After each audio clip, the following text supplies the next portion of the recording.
I'm going to call our meeting to order. Jacob, you ready back there? Okay. It is Tuesday, August 10th. It's 2 o'clock. Commissioner Pickens will lead our invocation, and Commissioner Adamczak will do our pledge. Please stand if you're able to. Let us pray. Our Heavenly Father, we just thank you for this glorious day and all the wonders in it, Father God. We just thank you for the opportunity to gather here as concerned citizens, Father God, staff, administration, and county commissioners, Father God. Just lead us and guide us, Father God, in today's decisions as we move things forward, and hopefully it's for the best use of the citizens of Putnam County. We ask this in Jesus' name. Amen. Amen. I pledge allegiance to the flag of the United States of America and to the republic for which it stands, one nation under God, indivisible, with liberty and justice for all.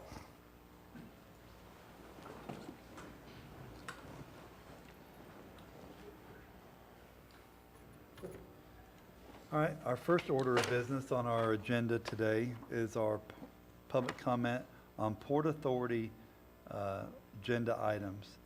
So is there anybody in the public that would like to speak to us about the Port Authority agenda items? We can postpone that until we get to the pickleball if that's what people want to do, and we'll take public comments at that point, okay?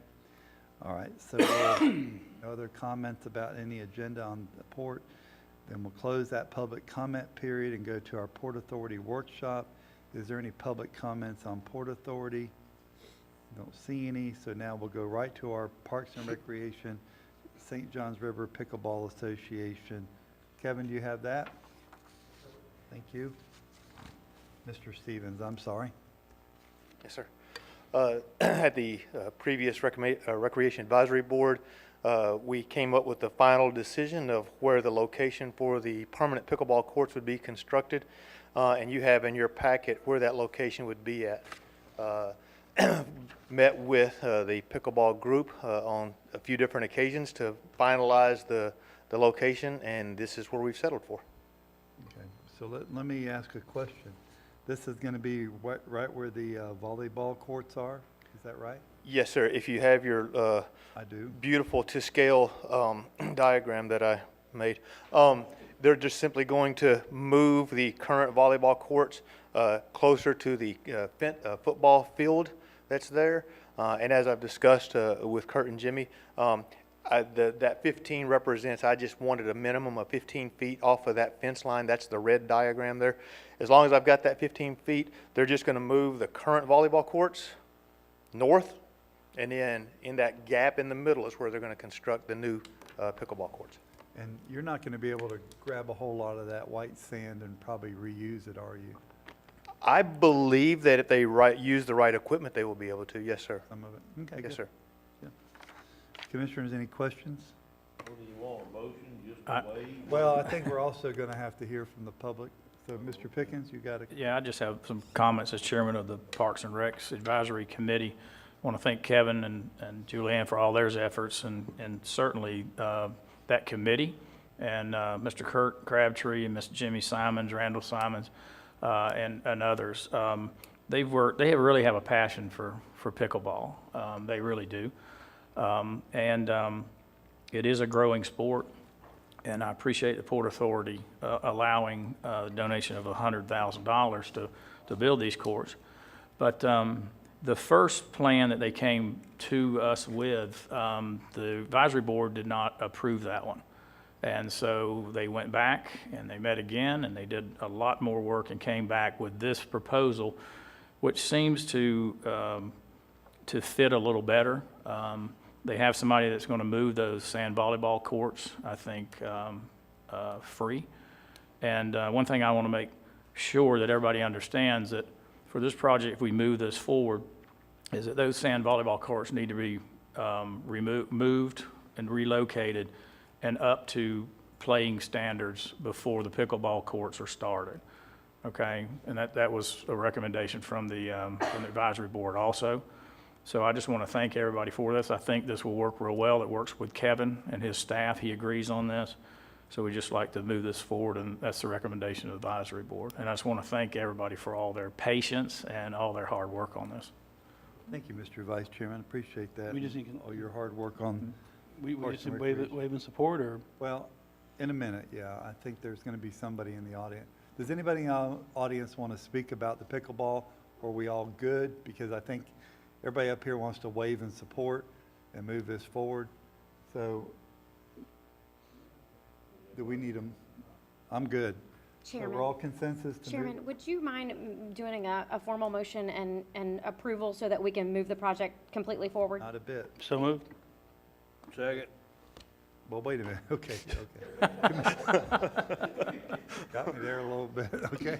A little slow right now. Okay, Commissioner Rawls made the motion, Commissioner Turner I assume seconded the it. motion was as presented. presented on the agenda. Yeah, Yes, okay. Yes, sir, thank you for clarifying that. Any further discussion on the motion? Hearing none, all in favor signify by saying aye. Aye. Opposed, like sign, the ayes have it. Thank you all very much, we appreciate it, okay? All right. Wish they all were that easy. Play ball. All right, we're good. Any other general discussion amongst the members for Port Authority? And we're going to, go ahead, Mr. Rawls. Just I guess a couple of questions. Kevin, trying to circle back around to the splash pad recirculation system, and I'm kind of confused. So, are we required to have that bathroom there to have a splash pad? Are we required to have the bathroom what? The men's bathroom, are we required to have that to have the splash pad?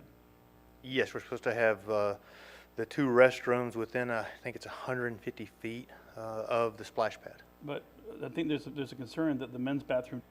Yes, sir. It's supposed to have, according to what the health department has, it's supposed to have one urinal and one, I can't remember the name of the furniture they called it. It didn't matter before. Why would it matter now is my question. There's a difference when it's a drain away. The health department isn't involved in the type of splash pad that it is when it's a drain away. But when you start recirculating the water, now it has to have health department approval for it. Same with some fencing and some other items that go along with that. But when it's a drain away splash pad, you don't have an occupancy level. You can have 50 kids out there at one time. When you do a recirculating, you have an occupancy level that's maintained by the health department and those sorts of things. So it's just a little bit of a variation between whether it's a drain away splash pad or Right. recirculating. So the concern is that there's not enough room to put a urinal in the men's bathroom, and the health department may require a urinal. I reached out to ask the engineer if that was the case, and he said his understanding is that we have to have a toilet and a urinal, not just a toilet and a sink for the men's bathroom, but he wasn't positive. So That's what I read too. I think we need to get maybe a written opinion from the health department. Otherwise, we're going to have to do some demolition and add on enough area to add the urinal. Yes, sir. I can reach out to them. All right, thank you. Yes, sir. Thank you. Mr. Adamsack? So specific to the park being in the Port Authority, what is the advantage of that for us? And have we ever considered moving that into just regular parks and recreation property? I just don't think it fits to me, it doesn't seem to fit the objective of a Port Authority to have a park there and to be funding part of the park. And I get it. In this case, I think they proved out that that does bring in some tourism. Some people come from out of town and they want to do tournaments and things like that. So that let me get there. But for other improvements at the park, I think we need to start considering bringing that into a regular county property. I don't know how we go about doing that. But just something that went in my head when we decided to approve $100,000 out of the Port Authority, which really isn't generating income. So at some point we'll run out, and we have other projects we want to do with the Port Authority, like the property across the street, things like that. So I think maybe finding a way to segregate that property from the Port Authority may be, and possibly others, but that one seems like the most obvious one. So how do we go about that? And is that something that's in the interests of our board, I guess, is the Port Authority, to give that back to the county or somehow? Mr. Commando, you want to take that? How do you transfer the ownership from the Port Authority back to the BOCC? I don't know, because I don't know if there are any restrictions with Port Authority property. But when we've looked under the statute about selling portions of property to the Port Authority, fortunately, they're not under the same, I don't want to call them limitations, but the same process and procedure that the commission is. So it may be as easy as a deed over, if that's something that the commission and the authority wishes to pursue. Thank you. Mr. Turner? I don't know what those advantages would be, but, I'd be open to that discussion. I just don't know what the advantages would be. The splash pad, at one time we looked into using our existing well instead of using city sewer. And sewer Not using water, city sewer, city city sewer water, yeah. water. And why couldn't, I know that we looked at it, why couldn't we got a 4-inch well out there. We only use it for irrigation, I understand. So if that's the case, why couldn't we put a conditioning system on it and pump the water into here instead? And then, I mean, the whole idea of this is try to get rid of the bill that it's costing us to have city water. And so if we could use the 4-inch well and condition it to some point, with a very small, conditioning system, then we could continue to have it drain. We wouldn't have to spend the $60,000 on the recirculating system. We wouldn't have to redo the bathroom, even though I'm kind of for that, but we wouldn't have to do all that, and just do the well. Now, I don't remember what it's costing, but it seems to me like it was $25,000, $30,000 for enough water to run the thing last year. $7,500 a month. Huh? $7,500 in 1 month. Okay, $7,500 in a month. So, you know, it may be that if the well we have out there won't work and we can't put a conditioner on it, maybe we need to drill another well. I know that people in other parts of the world have water that doesn't come from the city that they run their pool or splash pad or something else with. So why can't we, if it's a water issue, the capacity of the existing water, then not being able to sprinkle, then sprinkle when the splash pad's not turned on.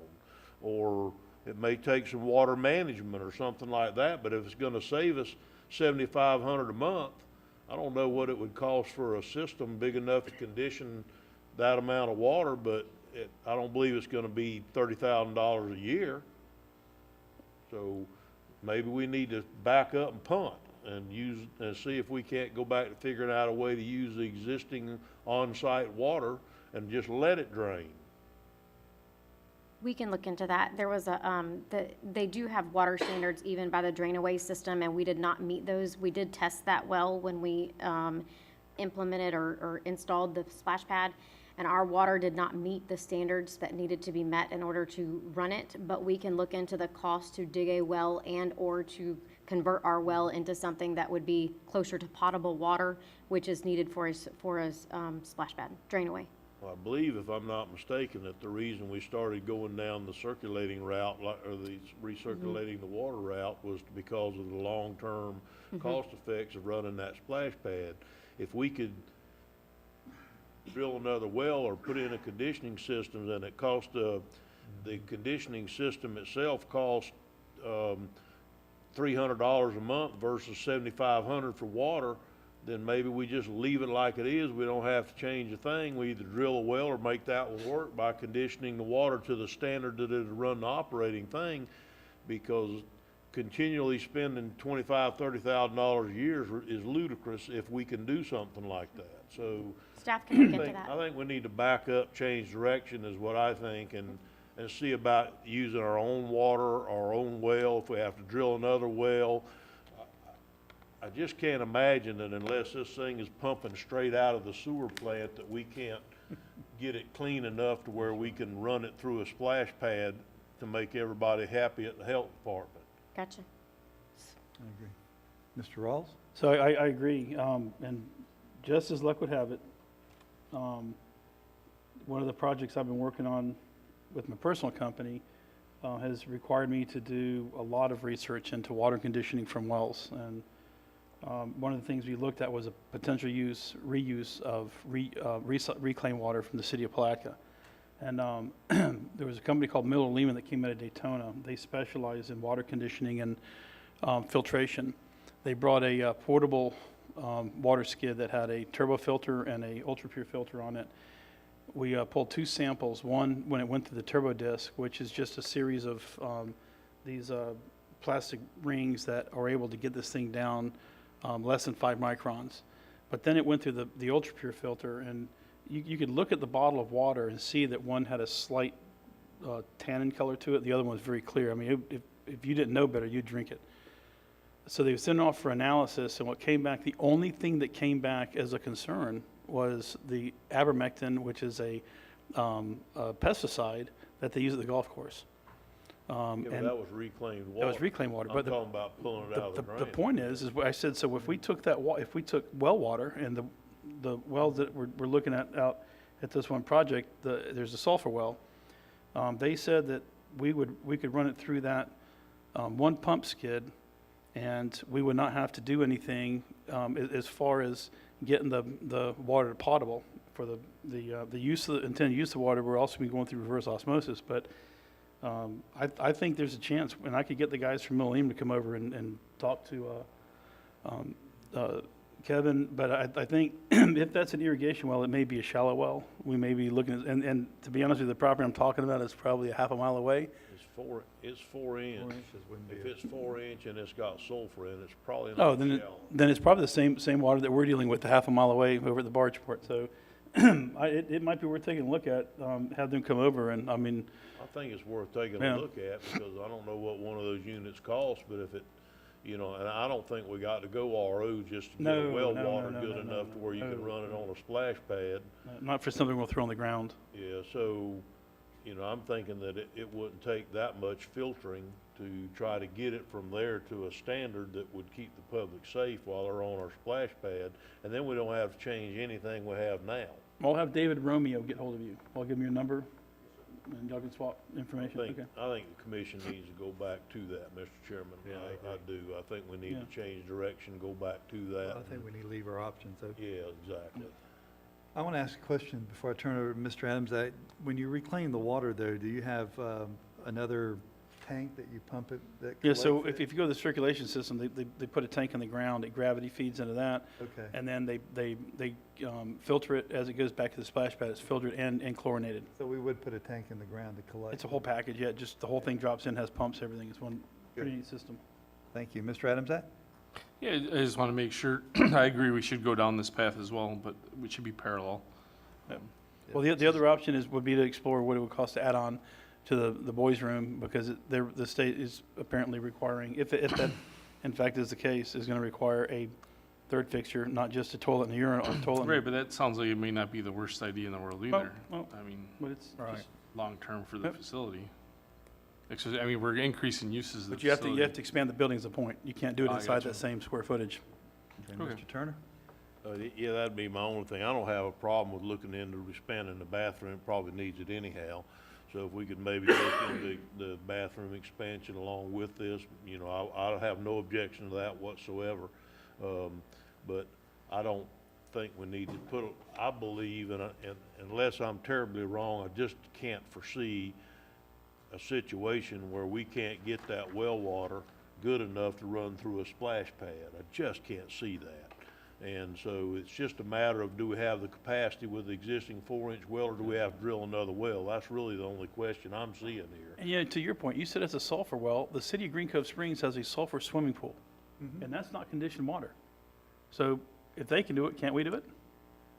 I think It'd that's probably tear our natural equipment spring. up pretty bad though, because the sulfur actually eats the fixtures up and whatever. So if we could Run do through an something aerator or that something. wasn't too terribly expensive, then maybe we could just go ahead and filter that out, as long as we didn't have to go to a high dollar system that was gonna cost so much to maintain, that it was cheaper to replace the fixtures, as they Yeah. went along, the heads on the fixtures. So, I think that's the route we need to go. I'll tell you, number Lehman one. would be a good one to have talk with. Bobby Lehman.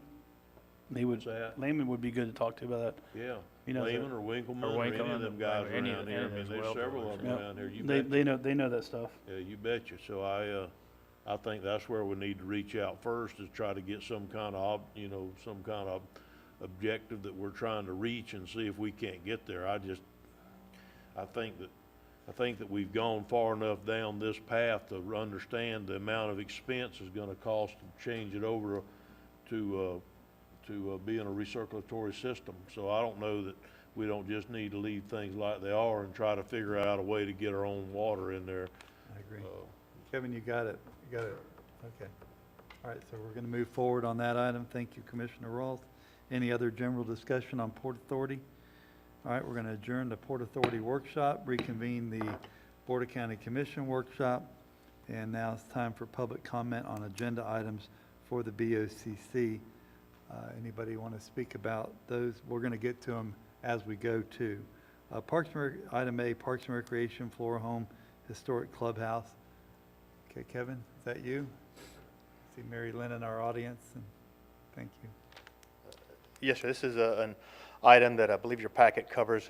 We started a couple of years ago in 19 before the COVID stuff hit.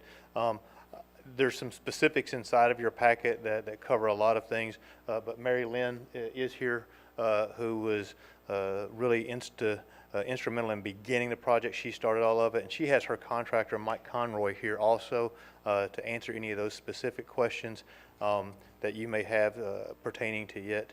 But they're both here in the audience. If I could get you guys to come up as well. I like his shirt. I see you're a fellow Rotarian. There's 3 of us up here on the board that are. So, but I don't have any questions. I know how hard Mary Lynn has been working on this project. I know how hard the citizens out there have donated their labor and time. I know how we appreciate what you've done as far as providing your services. It's, you know, no one can work as hard as Mary Lynn, and I'll tell you that, in the community to raise money. And what an excellent person she is. So cost overruns have happened. COVID kicked in. Costs went up. We've all experienced that. So I have no questions other than I want to say thank you for all your hard work and what you've done out there. That means a lot to me. This is certainly one of those cases where the private-public partnership worked very well. I agree. A little bit slower than we would, either of us would like sometimes, but we got to make sure we're following policy and they're doing the same thing. But this is another example, like previously at Flora Home, where that public and private partnership works so well together. Well, I'm going to turn it over to Commissioner Bill Pickens, who's our Parks and Recreation. Yeah, thank you, Chairman Harvey, and thank you, Mary Lynn, for the presentation you gave us last month, I believe. And you may want to give a short one here if the commissioners want that, but it's just a project that probably needs some help moving forward. It's of no use right now, I guess. So it was unanimous that the Parks and Rec Advisory Committee bring, and Mary Lynn is a board member also, bring this, you know, forward to the county commission to try to make a decision if we could fund this. So, Mary Lynn, I would ask that for the listening audience, the people that maybe kind of touch on the highlights, if you will, and let them know how much work that has been done out there. If you will join me, please, Mike. Sure. I'm Mary Lynn P. speak into the I'm Mary microphone. Lynn P. Antonita, and I'm president of Flora Home Park and Heritage Association. Just for some background information, we organized in 2017, and since that time, we developed our nonprofit status, and we've made remarkable progress in our own community through public and community and corporate partnerships. We've all worked together. We saw things in our own community that we wanted to see improved, and we've gotten to work. We've really made some nice changes in the community. And I think a community can be well known by how they take care of their public spaces, and we certainly have done that. In regards to the clubhouse, it is a historic building, and because of our close proximity to the trail, through Flora Home, we anticipate using this building as a part of that activity. We have hosted a number of festivals from Flora Home, as well as trail-related activities. So we hope that this building will be open to the public. We are committed to managing the building, to having volunteers to keep it open on weekends, and for events as requested. So we anticipate the porches being used for concerts and the inside space being used for clubs and community groups and that kind of thing. But I do want you to know it will be not only good for the Flora Home community, but for our county as well, a true asset. So when we embarked upon the project, which was November 2019, this board gave us permission. A lot has happened between then and now. And we continued to work through the pandemic.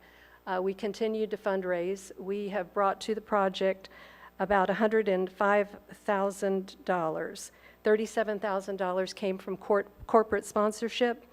And right now we have spent $75,000 to date, including expenditures as well as money that we have encumbered. We spent a lot of time in the demolition process. It took a lot longer than we had anticipated, and of course it used quite a bit of lumber, which, as you well know, we've seen an increase up to 180% increase related to building materials. But we have also logged more than 800 volunteer hours on the project, including 4 local subcontractors that have agreed to give their time to the project. So it is going to be a community asset that we're all going to be really proud of.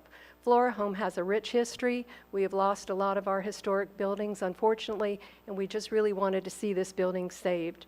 It sits in the middle of our community in a public park. It is owned, as such, it's owned by the county, but we agreed to raise the money to restore the interior. And the county agreed to help us with things that were outside the building, which included a well and septic system, which we're working on. We've completed the demolition and we're now in the reconstruction part.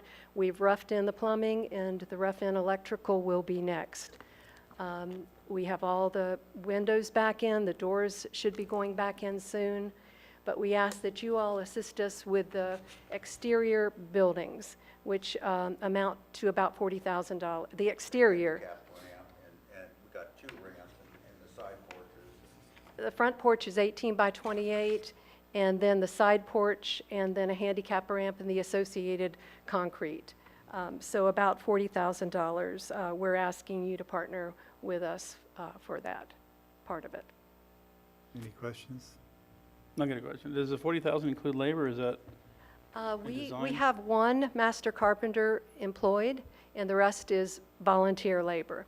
And we do have a church community that wanted to help us, and so they'll be on site, a church in our community that will be on site assisting us with construction. I'm trying to wrap my head around $40,000 is a lot of dollars for a deck and a ramp.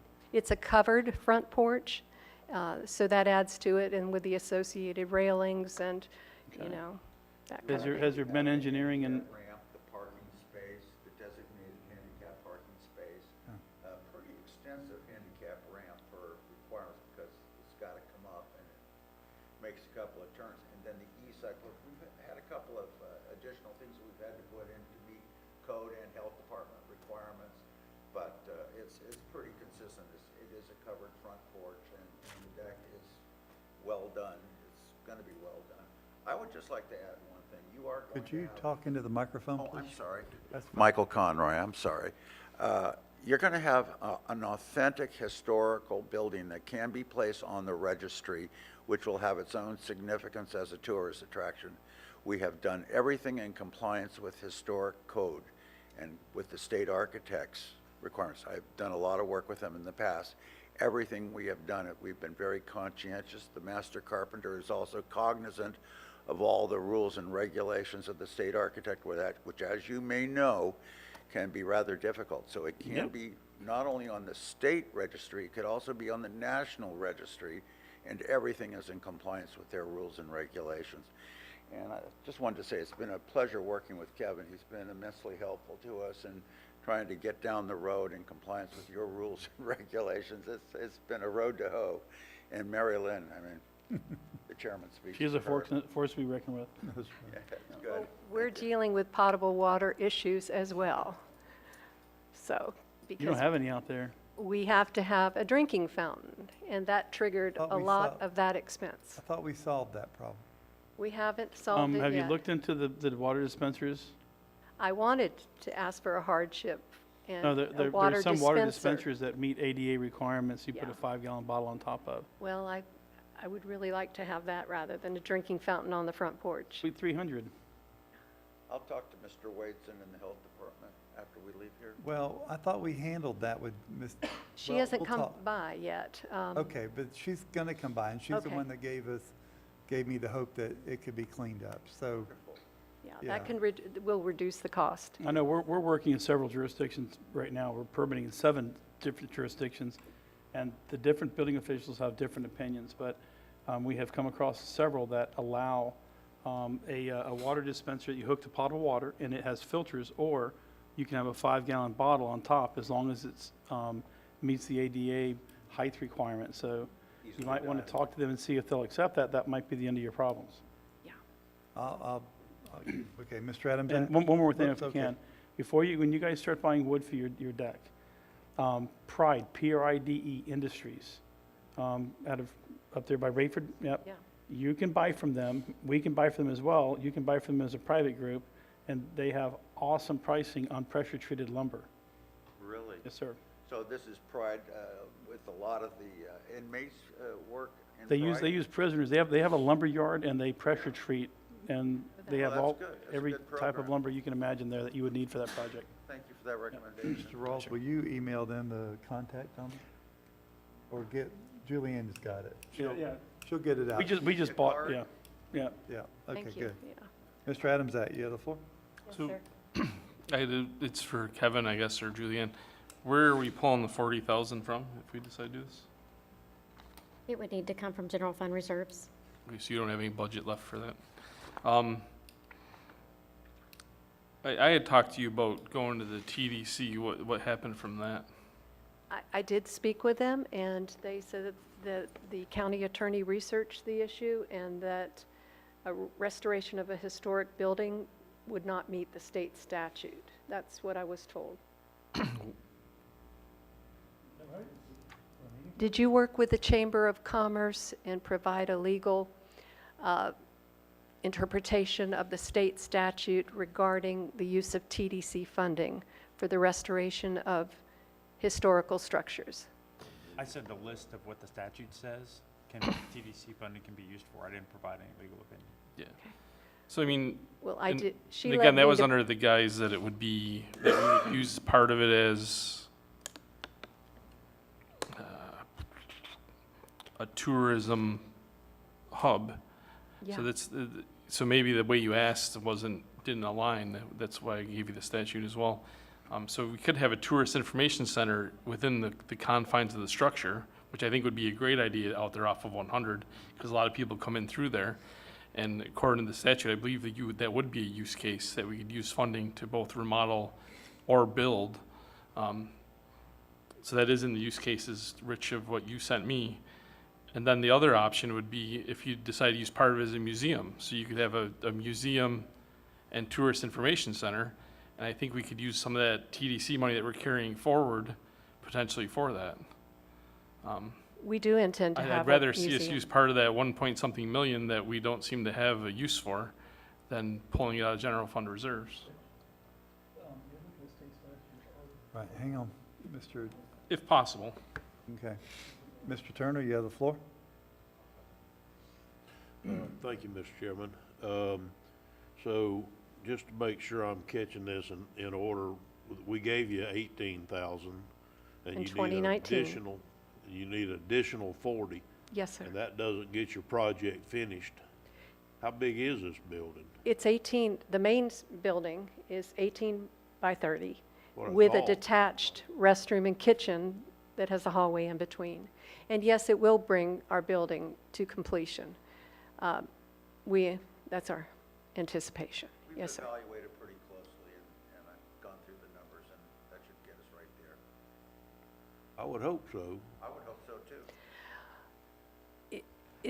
It was approved in 2019, and so much has happened economically. I understand. I do that for a living outside of here, so I understand what you're saying, but it's still got to make economic sense as we go. You know, Sure. lumber's coming down every day as well as right now. So, you know, while it went up, it's slowly coming down. So I don't know. I don't know. I mean, $40,000 additional dollars, I understand it's gonna be the gym of the community and all, and that sort of thing, but I don't know. How much of the 40,000 is materials? Well, let me ask you a question. In our original, not to exceed $18,000 was the well and septic. So really, you're not asking for 40, you're asking for an additional 20. No, we're asking for an additional 40. Additional Where 40. we're at with the 18,000 is Kevin has a purchase order in with with Triple S for the septic. They just finished our rough-in, and we anticipate that going in shortly. And then we are looking at 2 bids for the well, and those have come in, but they were not correct, so they've had to go back and correct those. So that should happen shortly. So that was a commitment in 2019. So we're asking for an additional 40,000. So this isn't for overages, then, this is for net additional to what we I wasn't part of that board, for what the original board basically voted to give you. An overage, Well, overage would have been because there was more costs, right, for the things Yes. that they approved. None of but us This could have- is, this is not different activity than what was originally approved, is what I'm hearing. Is that correct? When we first You'll prepared have the to come speak in the microphone. Thank you. I've never been accused of not speaking loudly enough, just ask my wife. When we first got this job started, we had not didn't have a set of permit documents, nor had we submitted it to Mr. Wadeson for plan review. So needless to say, it came back with a few recommendations for things that we could do extra. And that was about a year and a half ago. And since then, we have had, the increase in the labor cost has been a little under $10,000. The loss of significant volunteer labor, we haven't had as much as we hoped for, and largely because of the pandemic. The mandated items, code mandated, is another $5,000. We've discovered that much of the building had termite infestation, and to keep in sorts with the recommendations or the requirements of the state historical and national historic and just common sense, we replaced that wood as we went through it with new wood that is good, rather than termite infested or cover it up. We also have to provide some additional lines to go out to the well, which is outside. We have to get water lines in from the well to the building, which we didn't anticipate originally. Same thing with the power line to a disconnect for the well for the submersible pump. And while not great, it's just a little bit here, a little bit there, and it all adds up. So, it's been a little bit more, but it's been Yeah, going well. I guess my statement is it's a net overage to the project, but Yes, it's not it a net, is. it's not a net overage to what we approved. It's a net additional to what we approved. I'm just I trying don't to know about clarify that, but that. it is a net overage to the project, yeah. All right, commissioners, what's your pleasure? Bring this home. I'd like to see it re-proposed to the TDC under the guise that it could potentially be used as, again, a tourist information center as well as a museum. Well, I think If that's something that Flora Home is willing to do. I think what we should do is at least approve to go up to 40,000 and let them apply for the other ones and see if they can get it. We can't control what the TDC does at this point. So, but they can't leave a project unfinished out there. That would be an embarrassment to the county, in my opinion. The reason that I asked that question earlier was that I guess I was trying to determine, are we still chasing the same rabbit here? After hearing this, we got into it, and we found termite damage and did all these different things, and we're getting taken care of as we go. What kind of confidence level do we have that if we come up with the building's 18 by 30, so what kind of confidence level do we have that this is gonna get us to where we need to be, and that we're not gonna come back in a year and a half and need another $30,000 to make this project work? I understand it's very important to you, and I'm not against the project. I'm just trying to be frugal with the government's, with the tax money dollars here. So do we feel like another 40,000 would get us there? I believe so.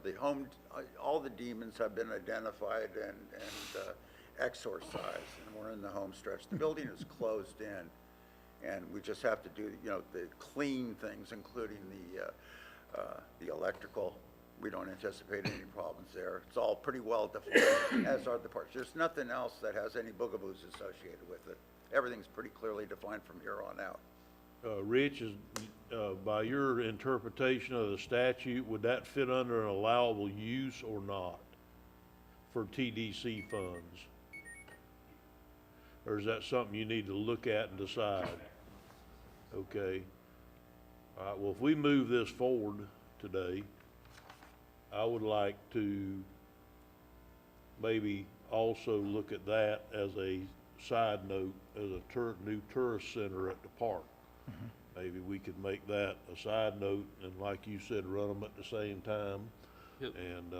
And if it turns out that's an allowable expense, and we make application to the TDC to see if they refund us 40 grand for the new tourist center out at the park. We do plan to staff it with volunteers, local volunteers, but I will At say. the tourist center with volunteers. I will say that State Road 100 is our entryway into Putnam County and is an important, it's an I important. understand, so it needs a tourist center real bad. Okay, hang on.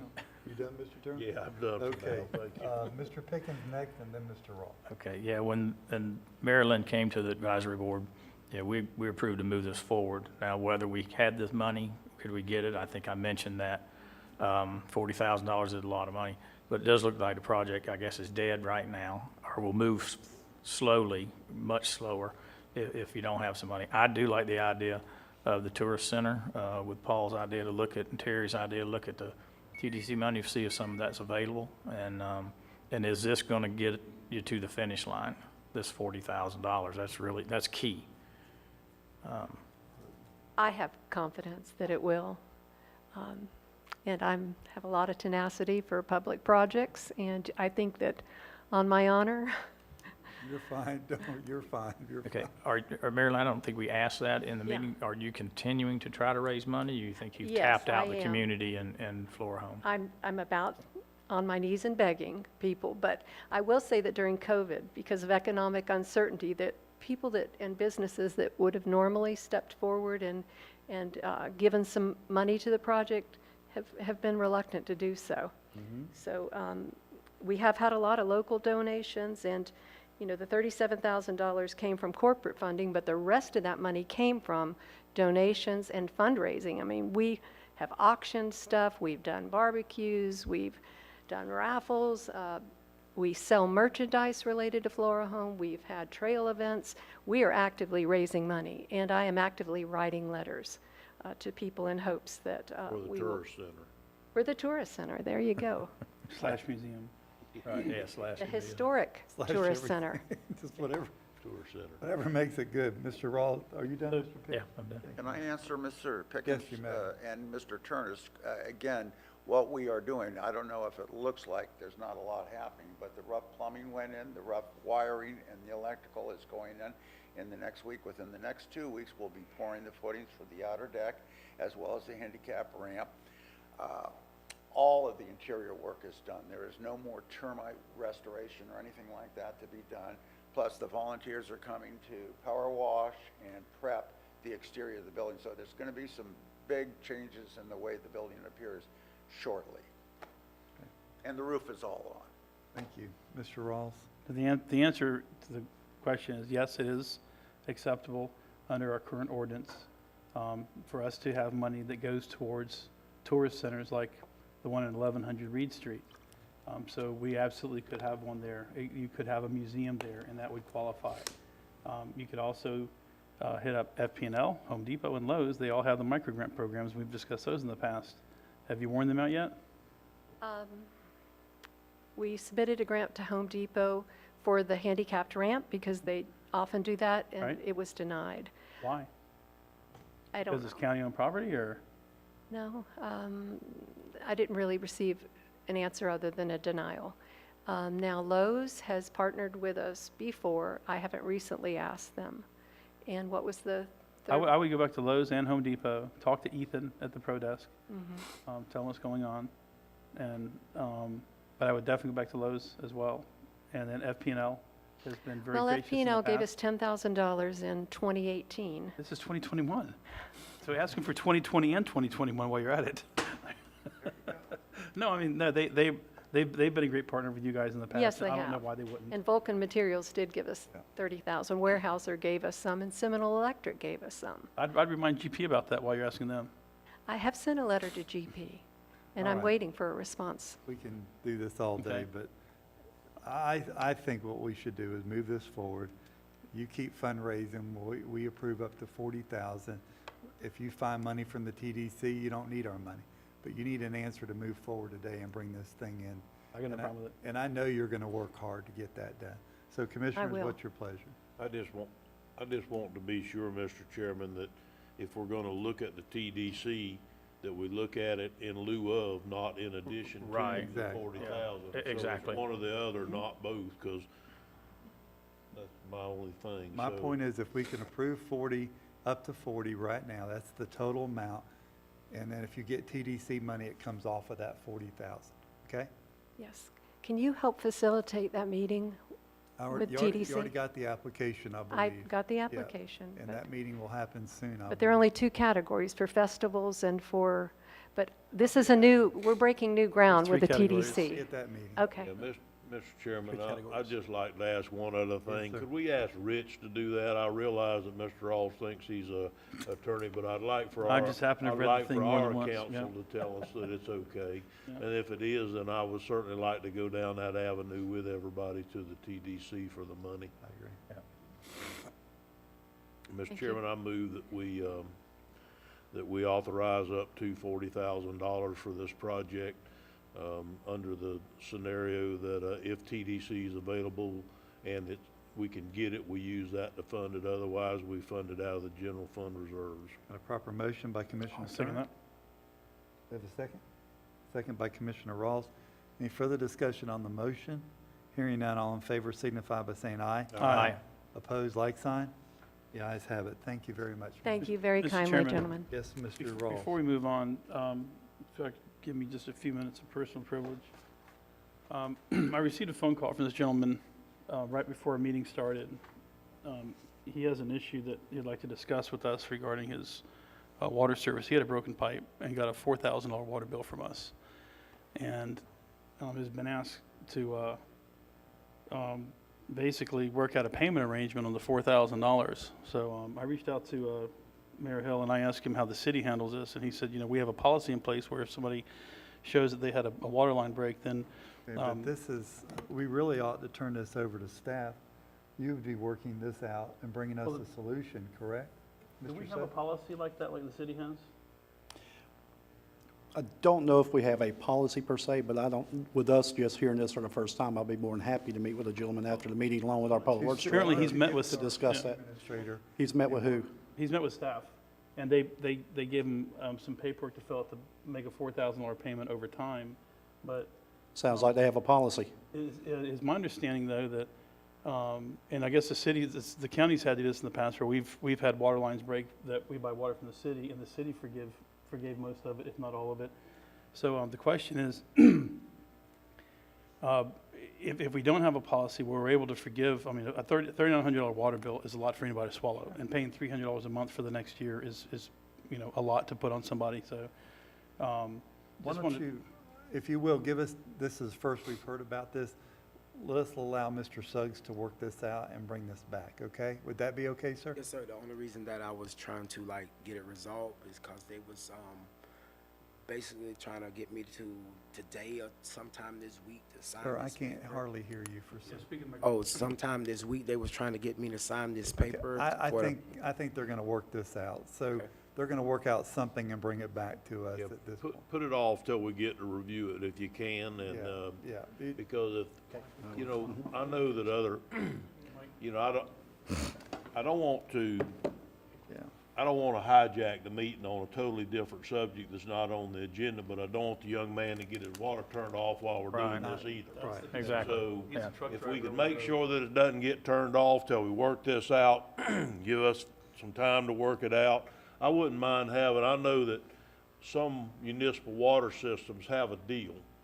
They just have one that says that if you have a pipe that breaks, or if you have a meter that malfunctions, or if you have a certain thing and you wind up with a $4,000 bill, or even a $600 bill when it's normally $34 a month, that they'll give you one-time forgiveness over a 5 or 10-year period, and it's just, you know, we understand you have a problem, but we try not to make somebody homeless over having a broke pipe. So maybe we need to look at something like that as a one-time forgiveness in a 5 or 10-year period if you have a broke pipe, or you know, you go off for a month and your toilet runs full blast the whole time, or something along those lines. So maybe we need to look into that as we move forward, as long as, you know, while we're looking into this, and then we can move forward, Mr. Chairman. I think that's an absolutely excellent idea, and we will certainly do that. And I don't think we've ever had a situation like this that we haven't been able to work with in my 4 years here. So if you'll bear with me, Mr. Chairman, please continue on, but I'm going to step in the back and get the contact Tell you what I'm information gonna so we do that. I'm gonna take a 2-minute break, and that'll get that time.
reconvene our workshop meeting.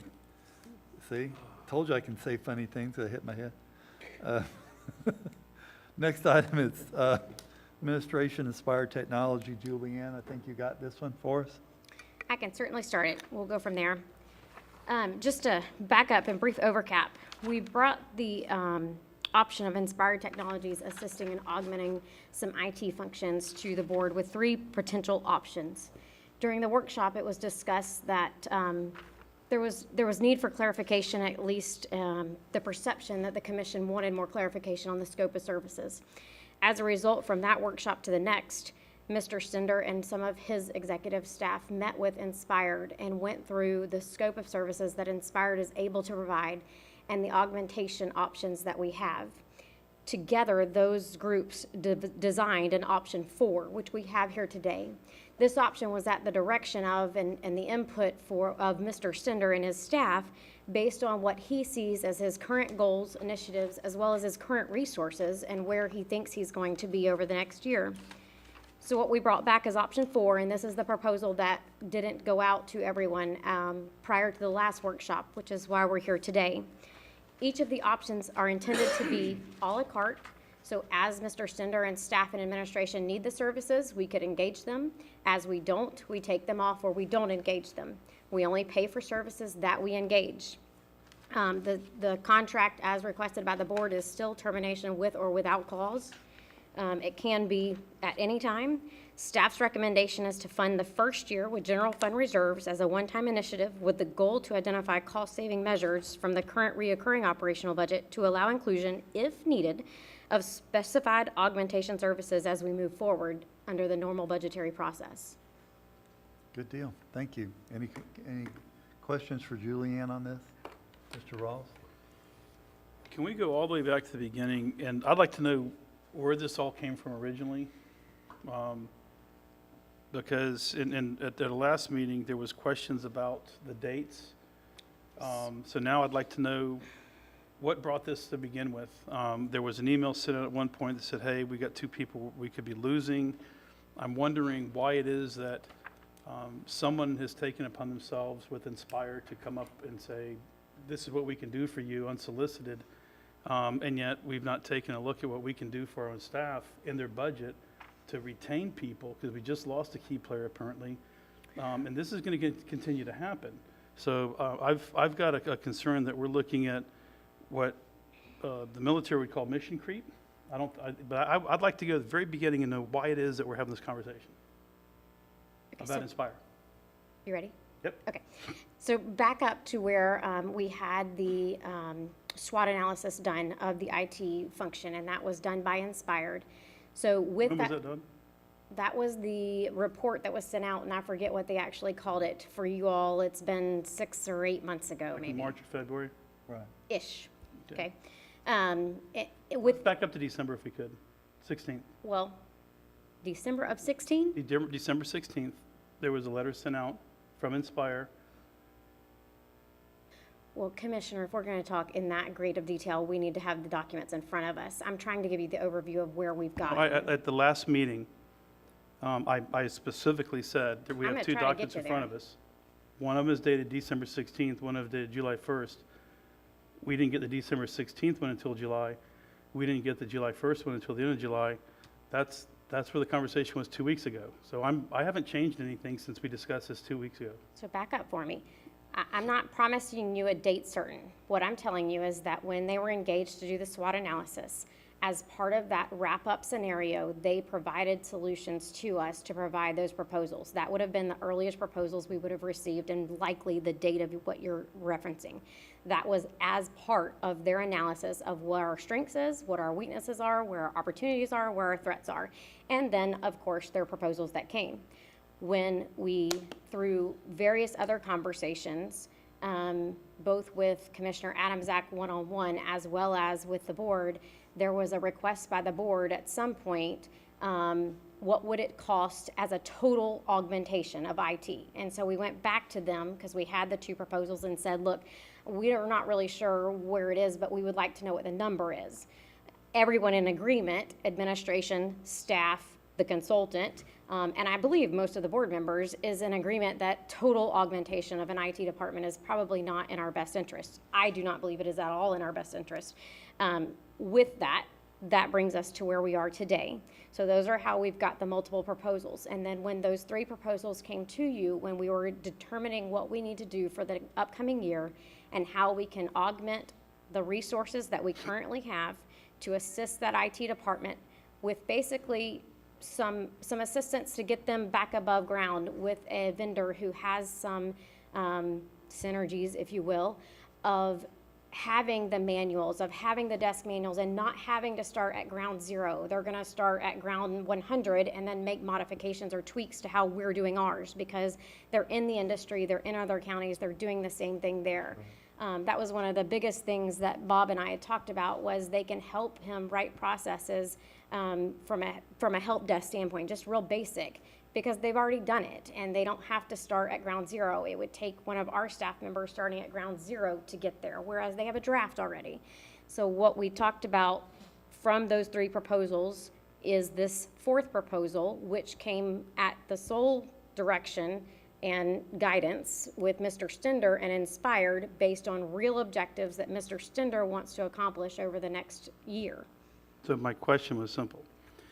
Prior to the SWOT analysis, there was a proposal given. It's dated It December. wasn't prior to the SWOT analysis, is what I just said. No, it was. The SWOT analysis was in 2021, but the proposal was in December of 2020. I don't believe so. Yeah, so I guess maybe what you could do then is, when did we engage Inspire originally? Do you have any of the I can documentation? get that information for you. Say what? I can get that information for you. Yeah, if you'd send me that.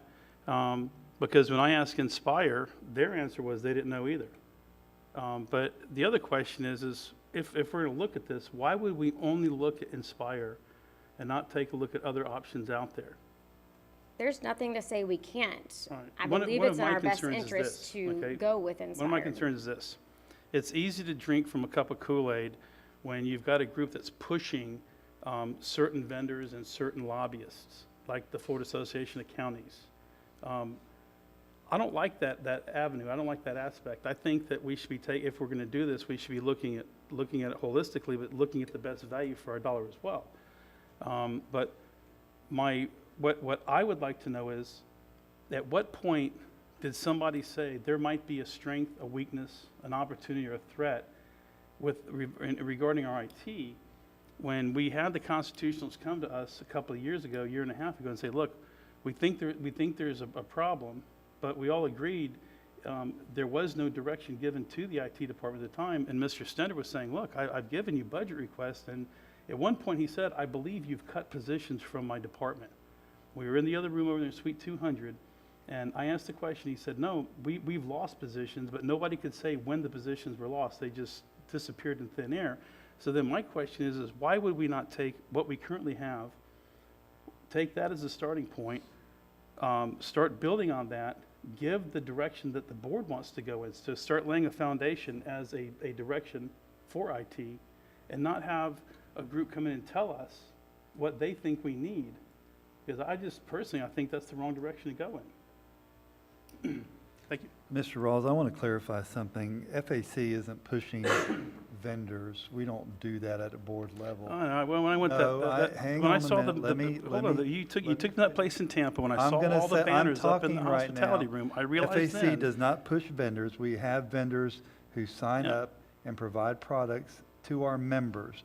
That is a profit arm of FAC to help reduce the cost of membership. Right. That's all that is, okay? I just don't like And it. you can use it or you don't have to use it.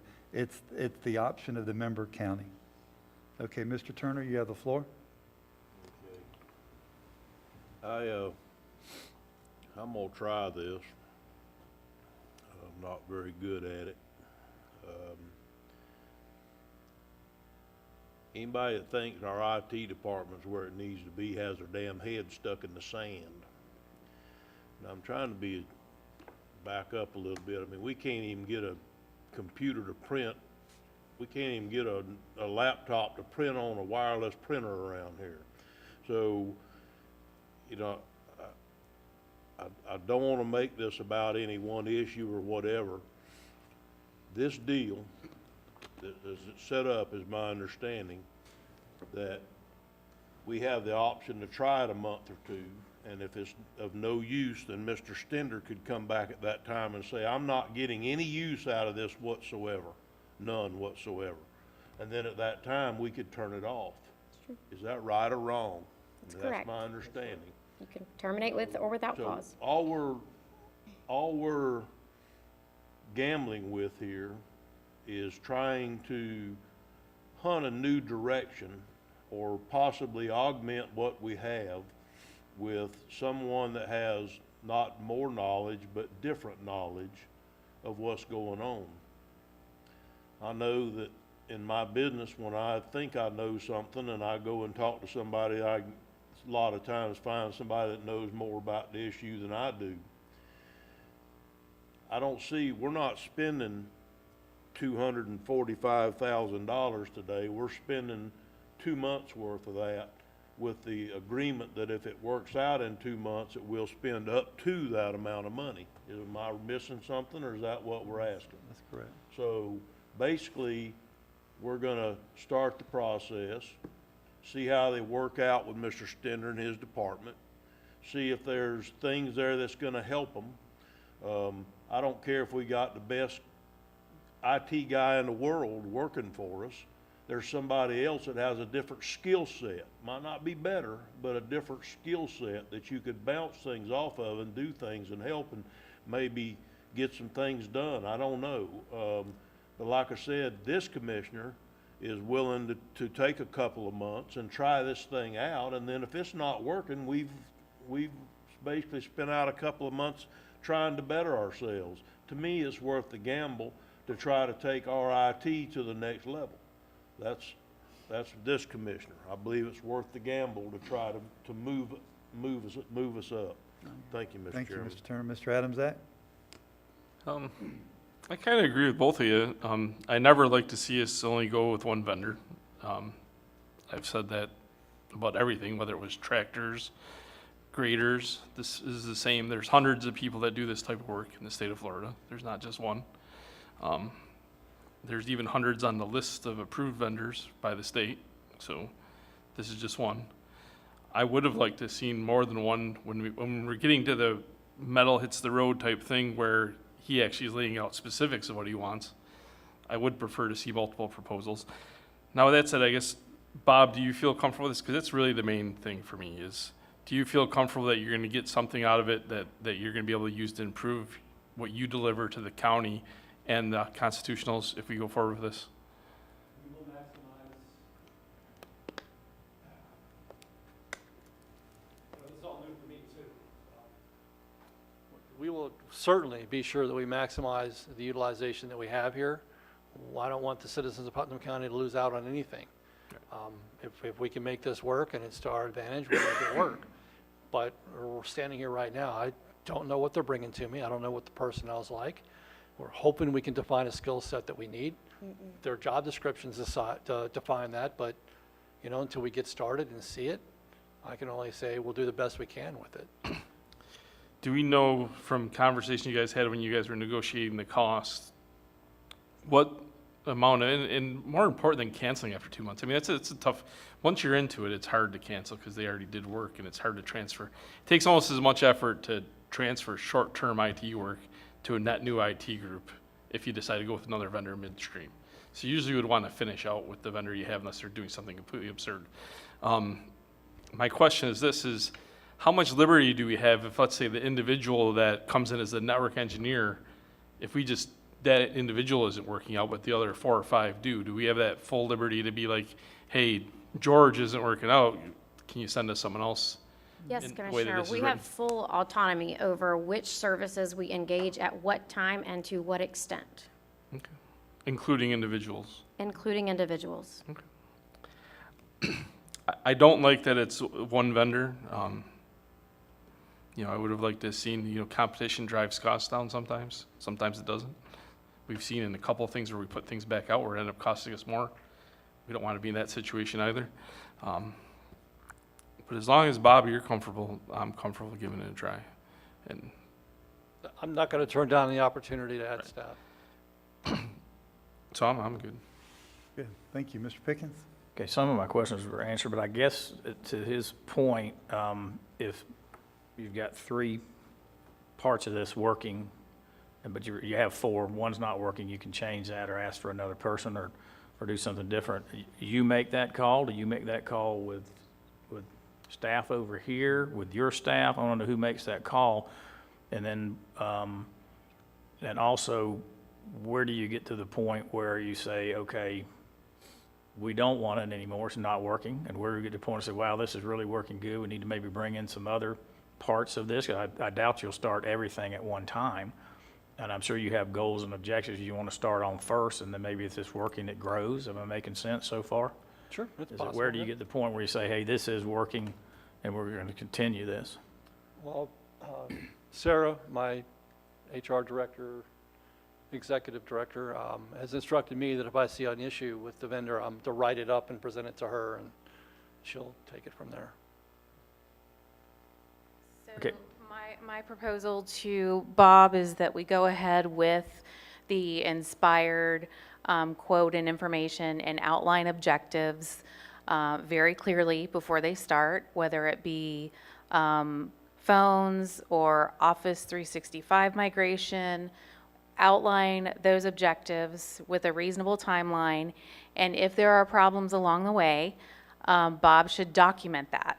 And when I say document something, I don't mean, it could be better. I want, they did not connect this properly, so this fax machine is no longer working. Very specific outlines, so we have something tangible that if we do need to change, whether it be personnel or the road we're going down, we have something tangible that we can go back to Inspired with, back to you guys with, and say, this is why it's not working out. So I don't want there to be any, it's not gonna be just ambivalent, like, I don't like them, they're not working out. It's gonna be very tangible. Accountability, I like it. Right, right. Okay, so you will be involved, Yes. sounds like. Okay, Chairman, I Hang don't on. think. Hang on, he's not done. I think sorry, I thought we right were now done. I'm done. So, Okay, one more comment, Mr. Rawls, real quick. So, Bob, we've spoken about this a lot in the past. If you don't have an increase in your budget and Inspire comes in here without any increase in as far as hardware or software, what will be accomplished? There's always policies and procedures that need to be brushed up on. That's one of the things that we do need. Believe it or not, we lack policy and procedures for many, many things that go on day to day around here. Security policies,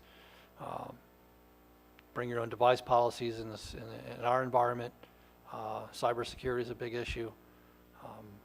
There are things we can do with no additional capital, but capital is a big part of what we do year to year. I mean, our capital budget's laid out over about 5 years. We know we're going to be turning these things over. Next July, we'll finish paying for our phone system. We'll have had it 5 years. I anticipate another 10 years of that phone system. So we will have to include maintenance on that, but that's a phone system we will have. I anticipate that being here for a long time. Same thing with our core network. Our edge switches are all fairly new. Nothing is older than 2018. We anticipate having those around for another 10 years. All this stuff has a plan and a method going forward, and it's tied to capital. This does not replace capital in any way. It can't. Those things are hard costs that will go on. Right. Now, can we reduce some of the ongoing maintenance? I hope so. Unfortunately, some of the big systems we need to look at, there may not be any gain. A new ERP system. Right now, we're paying about $50,000 a year in maintenance for our current ERP system. Replacing it is going to be much, much more than that. And y'all mentioned specifically the Microsoft 365 migration. Is this away from? No, right now we have our own hosted exchange here, and I think that's a great project, and it's something that Inspired has done before. If they can move that forward and we can stay within the constraints of our budget, great. I would like to see our Microsoft footprint be reduced. I honestly thought we were looking towards migrating towards Workspace. Those things, we have to go with what with what our current population knows here. Our current population struggles with Word and Outlook and the things that we currently have. Okay. My fear of switching that puts another training burden on everyone to actually convert to something completely different. Makes more sense to kind of stay in the Microsoft world, even though many of us would probably like us to move away from it. We spend $150,000 a year in Microsoft maintenance right now. If there's any way to go to 365 and bring that number down, I'm completely in favor of it. So for y'all that don't know, just for your edification, our company migrated to 365 back in 2014 or 15 when it first came out. And we've migrated away from that to Google Workspace. And while there is a little bit of a learning curve, it's not that much. I don't know what the cost savings would be, but now you're on a Linux platform, and which is a lot more secure. And I would think that at that point, you'd be saving a lot of money on software and hardware security. But why would that not be a consideration? Because I can promise you right now, the migration is not going to be easy either way. No, it's not. But one of them saves a lot of money. The savings on the Google side is several years down the road by the time you actually start realizing those savings. It's just, it's what Inspire does. They do these conversions to 365. They wouldn't even entertain going to Google unless we insisted on it. I think that's a mistake. I think we should be looking at going the other. I mean, I think this is why we need to slow this conversation down, take a look at all the possibilities, start giving you guys some direction. I told you 2.5 years ago, I wanted to see the county go into cloud-based, and Google was the way to go.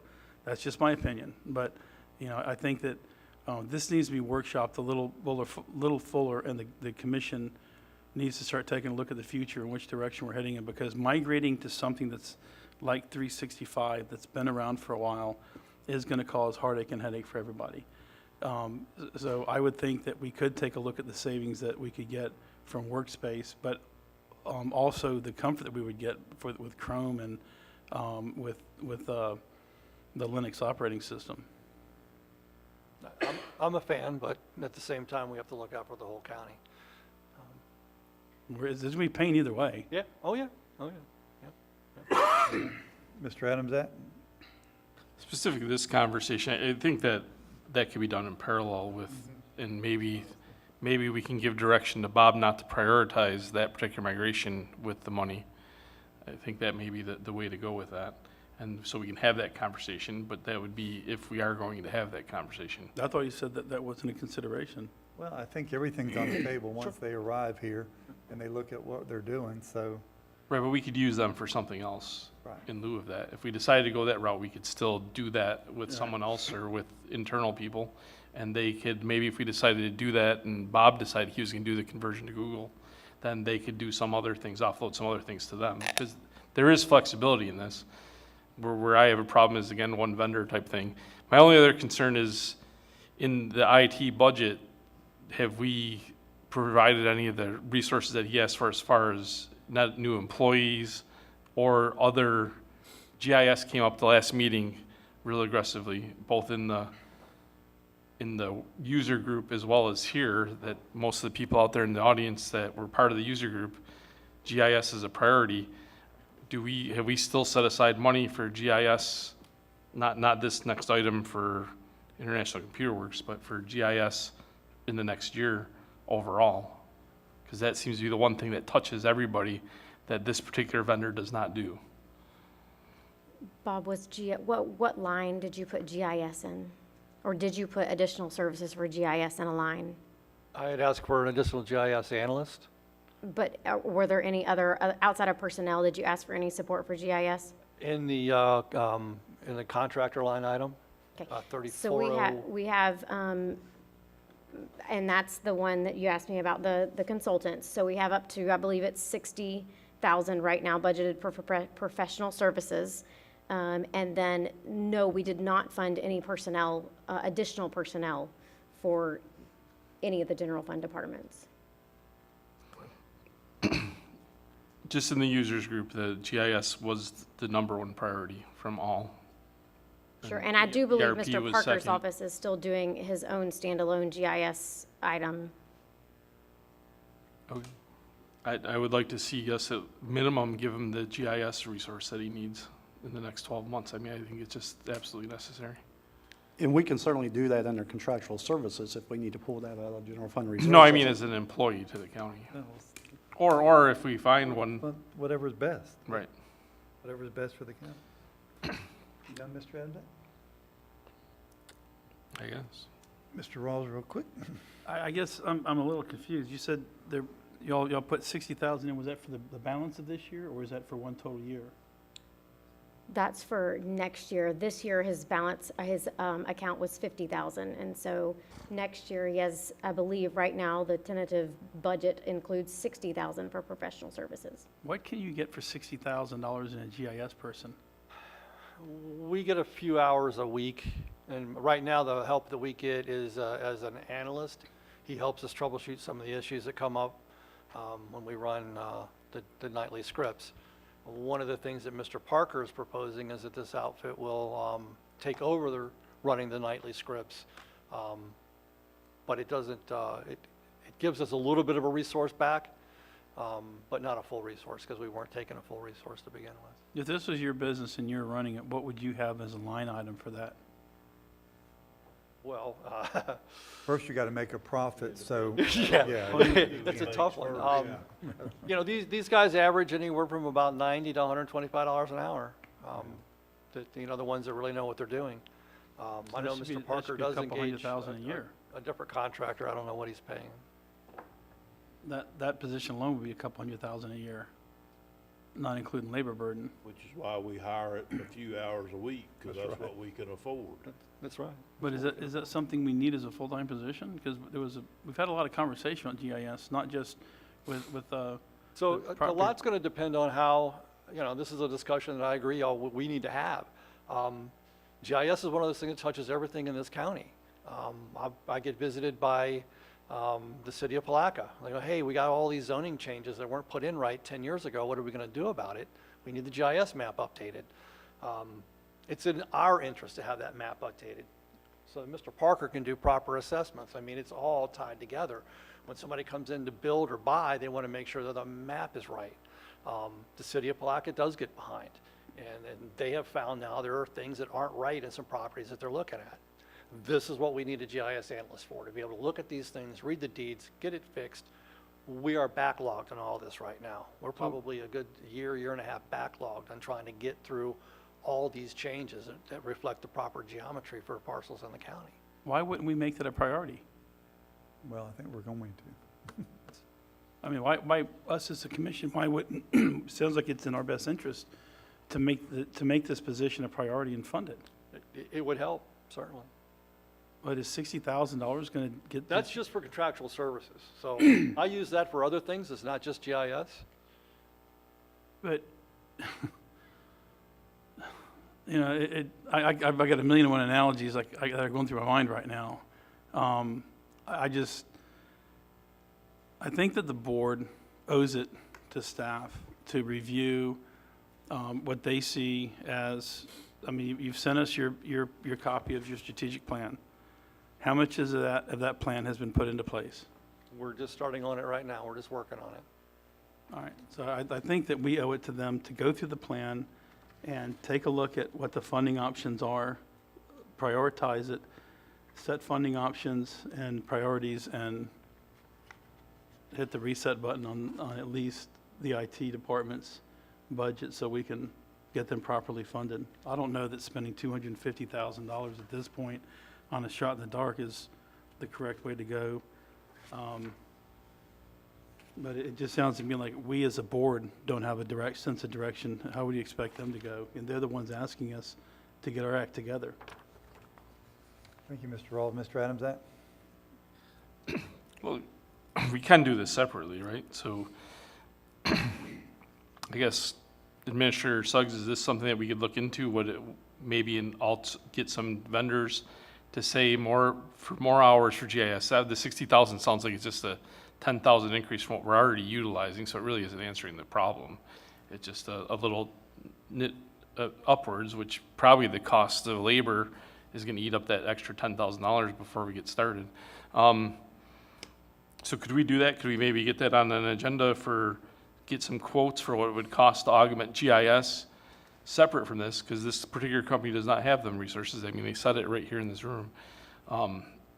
Obviously, they could go out and get those resources, they said, but then you're paying a vendor to hire another vendor, so I think that's kind of counterintuitive. Could we do that as a separate item and bring that to the board for potential approval? Obviously, based on what Mr. Stender needs. Would he express this to you guys? You guys work that out together and then bring that to the board at some point soon? We can always have a discussion and bring back anything that the board would request of us to bring back, and bring back information about whether or not what the cost of a vendor would be. Absolutely, we can certainly reach out to those folks and have that conversation and bring something back to the board. I'd like to see a proposal around GIS, just to augment them in that area, because it's going to be a tough point for them going forward. I think I think we should have that conversation. I wouldn't also mind sitting down with Ms. Carone and Mr. Stender, as well as Mr. Parker, and see how we can make this benefit his office as well as the county offices, and move forward in a direction that would benefit everybody before we go down the road of either hiring somebody or what the process might be. I think that would be a great starting point, but I think that should be absolutely separate than what we're here to discuss today, which is the agreement to move forward with Inspire. But we can certainly do that. I don't think it's separate, because if it ends up being a cost that is so prohibitive that we wanted to take some of this out, which this gives us some flexibility to do that. I don't want to be tied to where we have two contracts going, and. I don't disagree, but we'll work on anything that we can as far as GIS, again, bringing back information. And so, I just don't want to get lost in translation that the contract or the agreement for services that's in front of you today was negotiated by Mr. Stender and his staff with Inspired on the issues that they need assistance with. And so I'd like to go ahead and get that done if we can, to go ahead and get that assistance moving forward. And we can attack the other problems as we need to. And GIS is certainly one of those problems we need to look at as a whole. Thank you, Mr. Adams. Mr. Turner? That's kind of what I was gonna say. I think we need to, at one time, we were talking about maybe sending GIS to the property appraiser's office, and that it may or may not be the proper place for it to be. I'm not sure, but I don't think that has anything to do with what we're talking about here today, because if we do it, it's gonna have to be done outside of this deal we're talking from Inspire. So I don't think it's a bad idea by any means, but Mr. Chairman, can we please just try to keep this subject back on the subject? Yes, sir. Back on the subject, which is, do we move forward with Inspire or not? This commissioner says yes, we need to move forward with Inspire and try it for a couple of months. If it doesn't work out, fine. Document it, get rid of them, and try a different avenue. But for us saying we're perfect and we can't use help, that's just not, I'm not getting there. I'm just not getting there. So, I think we do need to move forward. We can talk about the GIS thing. I think it's very important. And I think that Mr. Parker and Mr. Davis needs to all come and sit down with y'all and Bob and Mr. Stender and different ones and come up with a plan to move it forward a little bit, because I agree with Mr. Stender. It's unacceptable for us to be a year and a half behind on GIS entries if we are. And so we need to try to move it forward. If that means we got to go out and contract somebody outside of this for a few months to go ahead and get us caught up, and then make other arrangements to keep it going in the future at a proper level, then that's good. But that's another discussion for another day, as long as we can get that discussion moving, like Commissioner Adams Act said, get that moving in the right direction. That still will allow us to move forward with this Inspire deal today and see if it's gonna work out. Thank you, Mr. Chairman. Thank you. Two more comments and we're going to close down. Mr. Ross? I don't know why we're in a hurry. I haven't gotten an answer to the question, so I guess the question is, Ms. Young, there was a SWOT analysis requested.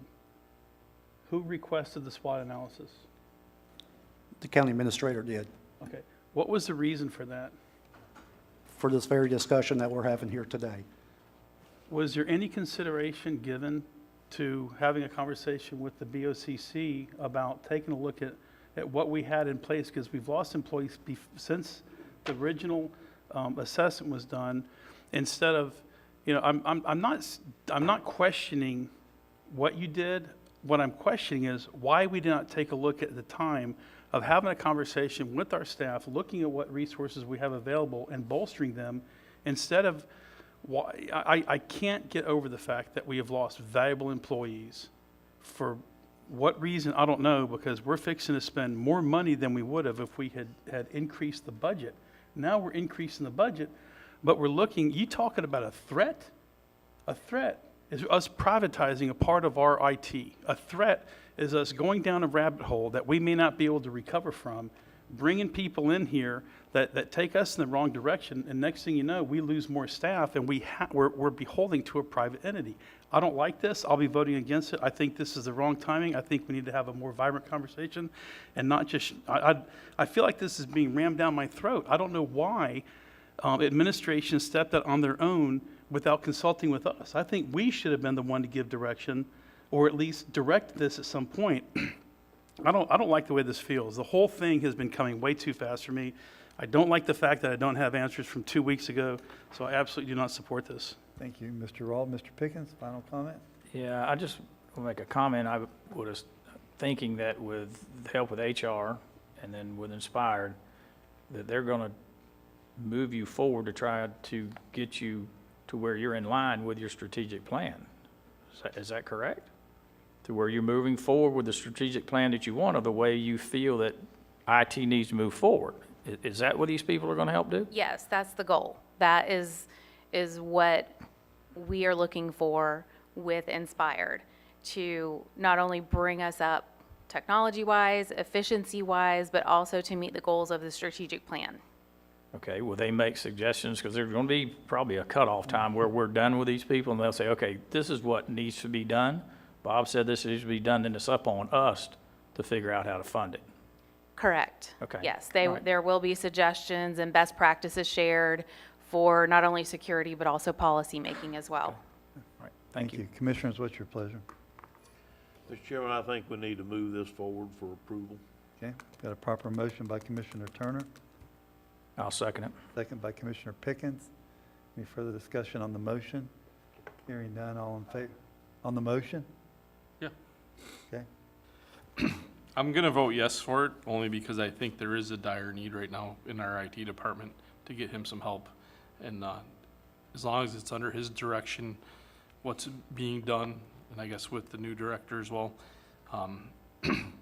and that we're not tied to it, like you said. So as long as this one reads a little bit different than the prior one. So it is, in fact, the way it's written up in our thing, where we can cancel at any time. It also isn't, we're not paying a monthly fee of $19,863. It's if we use 10 hours of resource A, we pay for 10 hours of resource A. As long as that's the way it is, I can support it. Again, I couldn't support an extension of it unless we sought a contract with multiple vendors. I think this is urgent right now from sitting in the user groups. It does not address our main priority. As long as we're doing that in parallel, I'm fine with that. And we also do have to keep ERP, which was your biggest concern in the user group, in the forefront. And again, in the users group, because we haven't shared this out loud here, the proposal that I said is we need to find a way, and maybe they can help us with this, where any new request comes in, we find an alternative platform so that when we're migrating off to new ERP, we're not migrating off stuff we just put on there 6 months ago, and that new stuff needs to go somewhere else. And Thank that you. needs to be part of our priority. thank you, Mr. Adams. Okay, all in favor signify by saying aye. Aye. Opposed, like sign? Aye.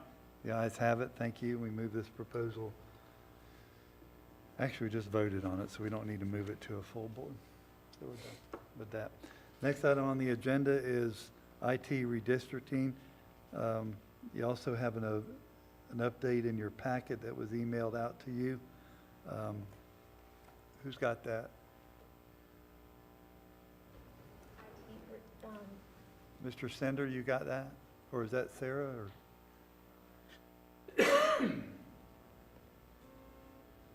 Now, do you have the current one from Mr. Spicer, who gave us a? Got the addendum, yes, I do. Okay, thank I you. haven't had a chance to go through it thoroughly, but it looks like they offer similar services to our recommendation. I'd like to explain our recommendation first, if you don't mind. Or do you I want do me have to- a couple questions before you start. Maybe Okay. you can address those as you go. Census figures will be coming out in 2 days from now. So we might look the same and we might look completely different. Sure. We don't know how that's going to look just yet. No idea. The other thing is we've been talking about software a lot. So let's just play the scenario that we don't look much different than we do now. What is the purpose of the software at that point? And that's the only question I really, is it for our benefit? Is it for GIS benefit? Is it for congressional seating benefit? Tell me the benefit for buying software, because as Mr. Spicer says, we might not even need to hardly do a whole lot of redistricting if the numbers don't come back too squirrely here at that point. That's entirely true. Now, the software gives us the ability that if we find in year, 2 years, 3 years, 4 years down the road that we've had significant change, it lets us fix things in the odd years where the board's allowed to do that. Okay. Having that software on hand means we don't have to go out and hire the guy again. We can do it here. It's just the flexibility that we get with it. How many times, I know you don't know this, and maybe I should wait for Mr. Overturf. I don't think a whole lot of counties, other than maybe some charter counties, that actually change their boundaries a whole lot. If we were single-member districts, that would be almost inedible that we would have to change quite frequently. But since we're not, and we have county-wide, and we have the plus and minus percentage point, I just don't see, unless we have an explosion in District 1 or complete vacate of District 5, which we kind of determined there was more voters in District 5, but that was just my numbers, so please, that's not any mathematical formula. But, I mean, unless we saw that, I just wonder how many counties really take advantage of the odd year changing of if we're at large anyway. Yeah, Mr. Overturf will have to answer that one, but the reason we're looking at this package this way is the users group that Charles is involved with, is all our surrounding counties are using the same methodology. That means we have extra staff, if you will. The users group, they're very great at coming and helping us. We've met here, we know them. They can help us through all the mechanics of any changes that might need to be done. That's the advantage I see with it. It doesn't leave us with a one and done. But you're right, if we don't anticipate any kind of growth, or it's always going to be symmetrical. No, I didn't say growth. No, I said explosion population in one district compared to another. We're going to get growth. Sure. We know that's going to happen. I just think it might be spread out more evenly than we anticipate, that's all. Okay. It's a matter of being prepared. Those were my only questions, and I'll let you make your presentation. Mr. Rawls wanted to ask one question before you start your presentation. Mr. Rawls? So I was trying to delineate the difference between you're saying you have to buy the software no matter what it's already budgeted? You have to speak in your microphone. Oh, I'm sorry, mic's turned off. You have to, the software is already budgeted. Do we have to buy that on top of, if we go with the recommendation? It's recommended and was requested by the supervisor of elections that we take that route. I just want to get the job done. I'm just going to help facilitate it because the GIS stuff is on our systems. My job really is get the map when it's done, get that data into the voter registration system. That's really my only goal here. And if we had the flexibility down the road to be able to modify it and make changes as we need to, great. I have one, Mr. Rawls? I have one more question. Since we have the census data coming out in 2 days. Now, I mean, I'm the guy that's been pushing us to have this conversation for a while. We've already had one meeting on it. But now I'm thinking, I want to see what those numbers look like before I commit to something. Is that unreasonable? And maybe Mr. Overturf needs to, I know we got a deadline of December 31st to deal with. So maybe that's a question for him. I mean, until we have the methodology to consume the data to display it. I mean, Well, why don't you go ahead and make your presentation? it's really kind of simple. We would recommend, as the staff recommended in the cover sheet here, that we go with the International Computer Works Group They're very versed in this. They've done it for years for other counties. I don't know how it was done 10 years ago. I don't think any of us are around here. We weren't around. Don't know how it was done. But we do know that our surrounding counties are using the same methodology. We like using what's been tried. I just know one of them went to the bathroom and came back and was a little upset. I heard that. As Mr. Overturf said. So that's really all I have. It's really straightforward. Should we have a special meeting next Tuesday to discuss this after the data comes out? Is that what you're saying? Let's hear from Mr. Overturf, if you will, and maybe that, Bob, thank you. Thank you. And maybe we can,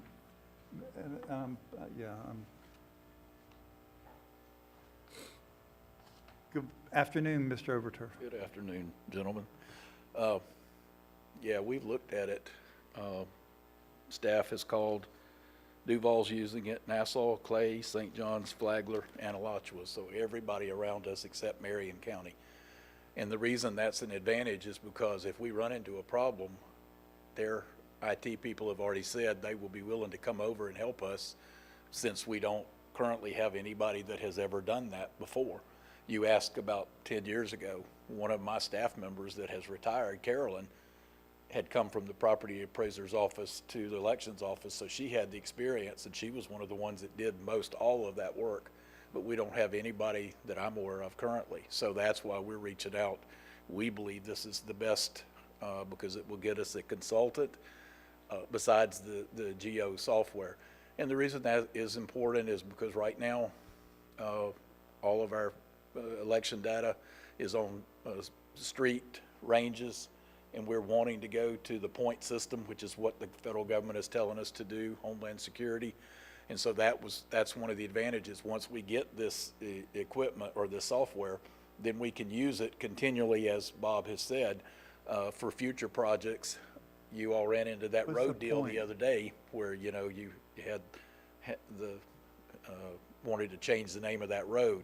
That's the kind of thing that we could do automatically. I didn't want to change the name of the road. No, I know, but I meant somebody did and had the situation, so. Yeah, I need to ask the question, Mr. Overturf. What's the point system that the federal government, you said Homeland Security is trying to go to? So what does that mean? It's, Come on. mainly it allows us to put your specific home, whereas if not, if we're on streets, then it goes everybody on your road. It just makes it easier for us. I think 911 also uses it. It's just a step in that direction, but I'll let her explain it more. Well, I know some of our elections programs do that already, like WebElect already does that. So go ahead. Christina Bridges with the Elections Office. So our current street addressing system is a street range. So A Street, we have a block 100 to 200. If there's a business there, we have to manually go in and adjust. Okay. Go into a point system. Each individual valid residential address would have its own point. So if it was a business, we could turn that off where we couldn't register someone there. By law, it has to be a valid residential. It gives us a better data set. Can all I ask of a our question? Because I think Commissioner Rawls has said this before, and years ago we got rid of the business tax because it was costing more money to collect than it was we were getting back, but we lost the availability of knowing where our businesses were. You're saying that this system might tell us that information, because right now you're manually having to take them out, but you could capture somebody, is what you're trying to tell me. We would have them all on there, but I would be able to individually turn a point on to allow a voter to be registered there and turn a point off if it's an address that they couldn't be registered. So you could give us a point off list that our fire marshal could use for businesses, possibly? Possibly. Okay. So I do not do I'm not GIS. putting you on the spot. I'm just excited all of a sudden because we might. All of our surrounding counties prefer this. Geo-elections is the name of the software. And I have talked to every surrounding county. I mean, everyone. I have been to all kinds of GIS user group meetings, and I'm not a GIS person, but there's a lot of knowledge there, and I trust These people that have years of experience, kind of like I'm sure y'all would look towards someone else who had more experience if you want to know some knowledge. I've never done redistricting before, so I'm relying on them. So we have offers from several staff members in Duval, Nassau, St. John's, and I believe Clay, who have said if we have the same things that they do, the same tools, towards the end of this year, they will send staff members to our county to assist us in getting caught up and ready to go for this election. Okay. That's a huge advantage. So we're going to make our elections better by having this geo system, even if we don't need to do a whole lot of tweaking of the lines this year. Let's just say census comes back, we're right around where we're at. All the census tracts stay kind of the same. We might have to adjust a few lines here and there, but it's going to make our elections better. Because I think we got the best elections. I scratch my head when I watch the news. I don't care what news you watch, and hear about all these things that they do in other states, and I think we don't do that at all in Putnam County. It will make us better. Good, that's what I want to hear. Mr. Ross. So I'm still confused because the 22,000 includes the first year of licensing, so we're gonna pay licensing in perpetuity, correct?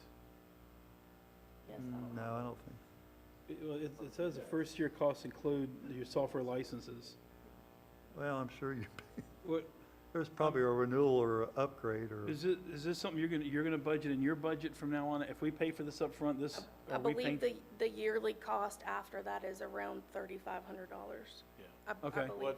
What we had, I gotten from Mrs. Young was that she believes, or the administration believes, that Charles, you're going to have to speak into the. that should not come out of our budget, nor should it come out of Mr. Stender's, that's something that the county should, and that was what she had sent me the other day, which Wouldn't it make sense for us to increase your budget and let you be responsible, so this is election software? I had originally, when I approached you all before, had included something in there for that, and then when you all voted to change the formula, I don't have enough in my little bit of increase to cover all of that, so Right. that was why when she reached out and said she and Terry thought there was a better way to do it, I agreed.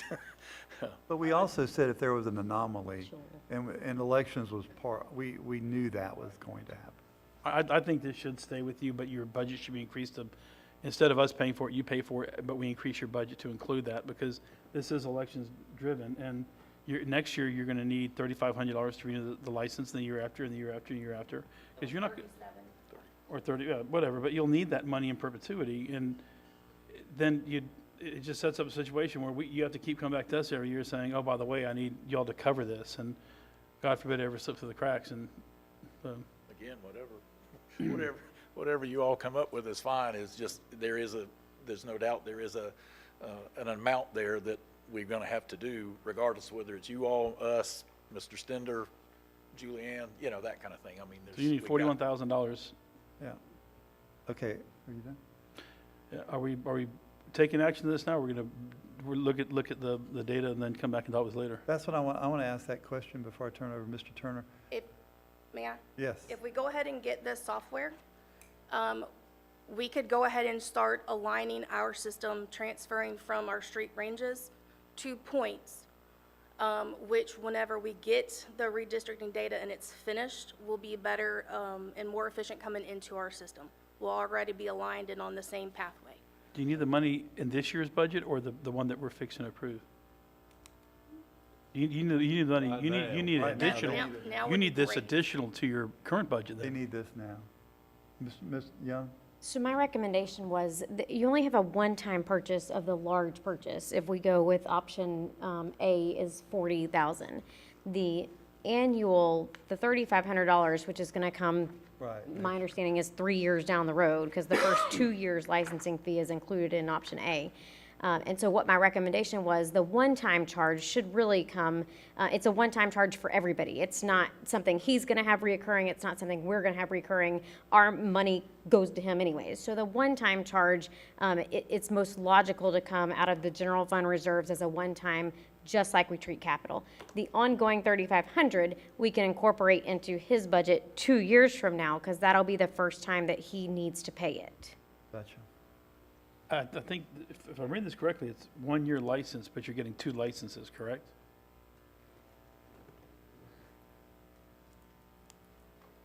I believe so.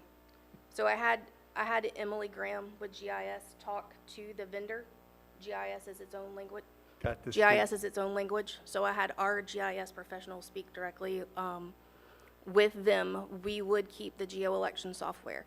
So we would also be able to use that not just for redistricting, but if we have a new road, we would be able to incorporate that into the existing map and pull that data back into our VR system. So it's something that we would use weekly, monthly, depending on changes going on within our county, not just for redistricting. So can I share a little bit of information that I've gathered from talking to all of our surrounding counties? Hang on just a minute. I don't have a problem with this for it. Mr. Turner has a Yeah. question. You might not need to keep explaining, in sales, you stop when you sold. Mr. Turner. All right, quote 1 is for software and some help with getting it done. The quote 2 was just for getting it done, but no software involved, is that correct? Yes, sir, I believe so. That, I think And she then had them quote do too. 3 Quote 3 was software only with no help getting anything done. So basically, here's your CD disc, have a fine day. And Quote 2 does include the software. Option 4, which was on the other one, was no software either, correct? Correct. So basically, we're not talking apples to apples here. So number 1 is that you get the whole package. You get software help, you get people not just consulting from the company, but also from other areas that have decided to help us. So I don't think we're being fair here in the comparisons. Yeah, one of them's 29,000, but it doesn't near about include what number 1 is. So, I think we do need to take staff recommendation on this one. We need to go to number 1. That's your motion. Well, I will in a minute. I'm not ready yet, but I'll get there shortly. I don't think we need to wait till 2 weeks because the date is coming in 2 days, and I want the software set up ASAP. So cut an emergency PO, send it to them, whatever, if this board votes, and let's get this baby rocking and rolling. The only thing I want to know is, does the software or does somebody at this company draw the line on the map, or do we get do we get to have some input into where the line on the map goes? Absolutely. So they do the initial work, and I believe they call it conflation. I'm not positive. So each county is set up a little bit different, and they're using them in different ways. So some of our neighboring counties have them doing their complete project plus the geo-elections. The geo-election software interfaces with our VR registration system. So it's a complete data suck in where we don't have to go through and try and do manipulations. With manual manipulations could come human error, and we want to avoid that.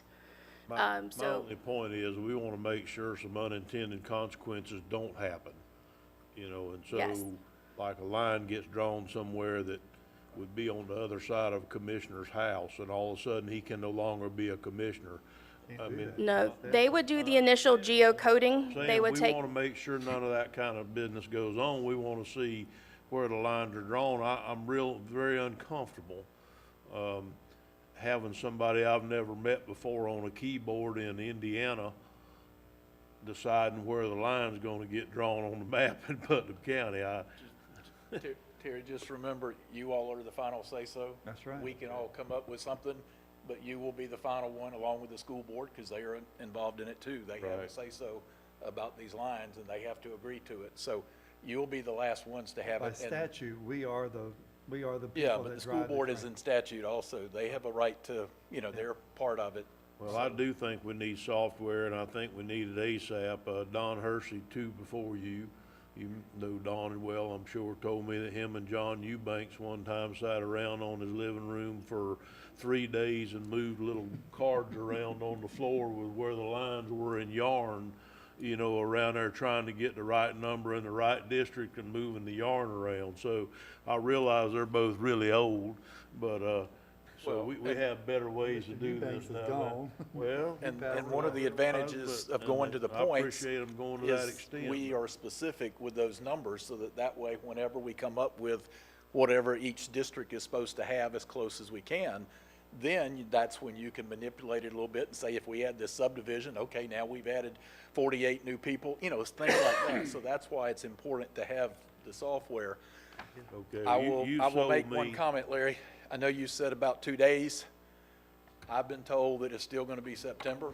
For data that we can actually use, they are going to release some preliminaries, but we've been told that that's not something we can use to do this process. It's just sort of to get everybody off their back, so to speak. So maybe it will be, but I'm not going to hold my breath.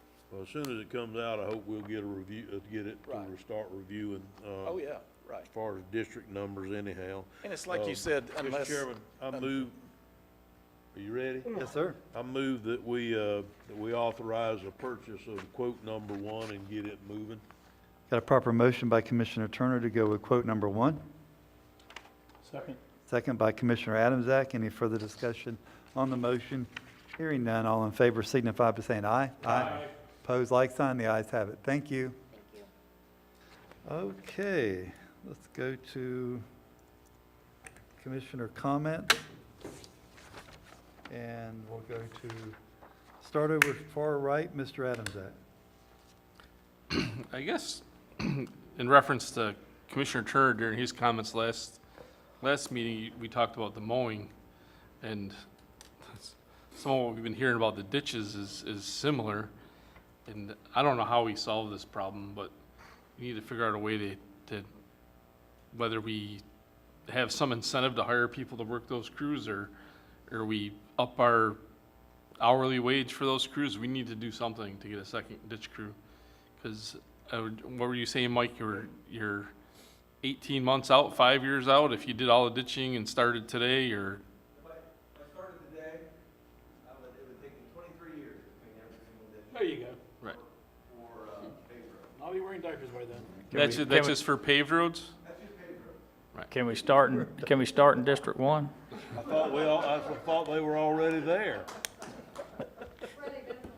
All right, we don't want that to be front. That's what he meant when he said they'll be done in 5 years. That'll be District 1. So as much as my first few months as a commissioner, I said trash was my biggest call, ditches is now my biggest call. And I think that applies to all of us. So I think we need to find a solution, and I don't even know if a second crew is the solution. I don't. Well, okay, Mr. Troxel, why don't you come up? You're working on a plan of action right now for the ditches. You're going to be bringing something to us very soon, right? Correct, yes. I'm kind of working on a draft statement of work for like a continuing service contract For many vendors. for ditch cleaning, ditch culvert cleaning, some of these things that we just can't get to. And I've talked with some folks about potentially, if we're going a year of dirt to pay, if we're going a year of resurfacing, so that we can maybe pay for 1 year of ditch cleaning across the county. So we're looking at different ways to make that happen. One way is to hopefully hire enough people that I can get the second crew, which it's just a matter of, we have the positions, but no one's wanting the. Well, the second crew just knocks down to 12 and a half years. Yeah, absolutely. It just cuts it down. They're not full now, I don't think. You're not full of all positions, No, are you? No. I have enough positions currently to man a second ditch crew, but again, we're like everybody else in the county. No one's wanting to work. I hear you. My children like to have 3 more roofing crews. They can't find any people either. So there's other options where we're exploring, and one of them is a continuing service contract, cost per foot, to dig out ditches, clean culverts. I've looked at there's a couple of statement of works out there from other counties that I've looked at, and so we're going to pursue that and look at that a little bit and see what we can do. But yeah. Mr. Adams, do you mind if I talk on your dime? I guess the only thing I'd want to make sure that we kept in line is the people that have already called in for their ditches that we got the stack. I guess you have a stack. I mean, if we go countywide, we probably need our crew to be focused on knocking that stack down. Well, actually, we would need that to be knocked down first. Yes. As long as we're prioritizing that stack first and then working on the periphery, I think I'm all right, but we don't know what the numbers look like, but Yeah, go ahead. Yeah. We've done this in the past. When I first got here, we were behind on mowing real bad. And we split the county up into 3 areas and hired private contractors to go out and catch us up. And they really did a good job on that. It's kind of the concept that you're talking about now is, and I even brought up to you the other day of opening the doors one day and having a contractors meeting. We don't have to go that far, but there's people that live in San Mateo that clean ditches. There's people that live in West Putnam that clean ditches.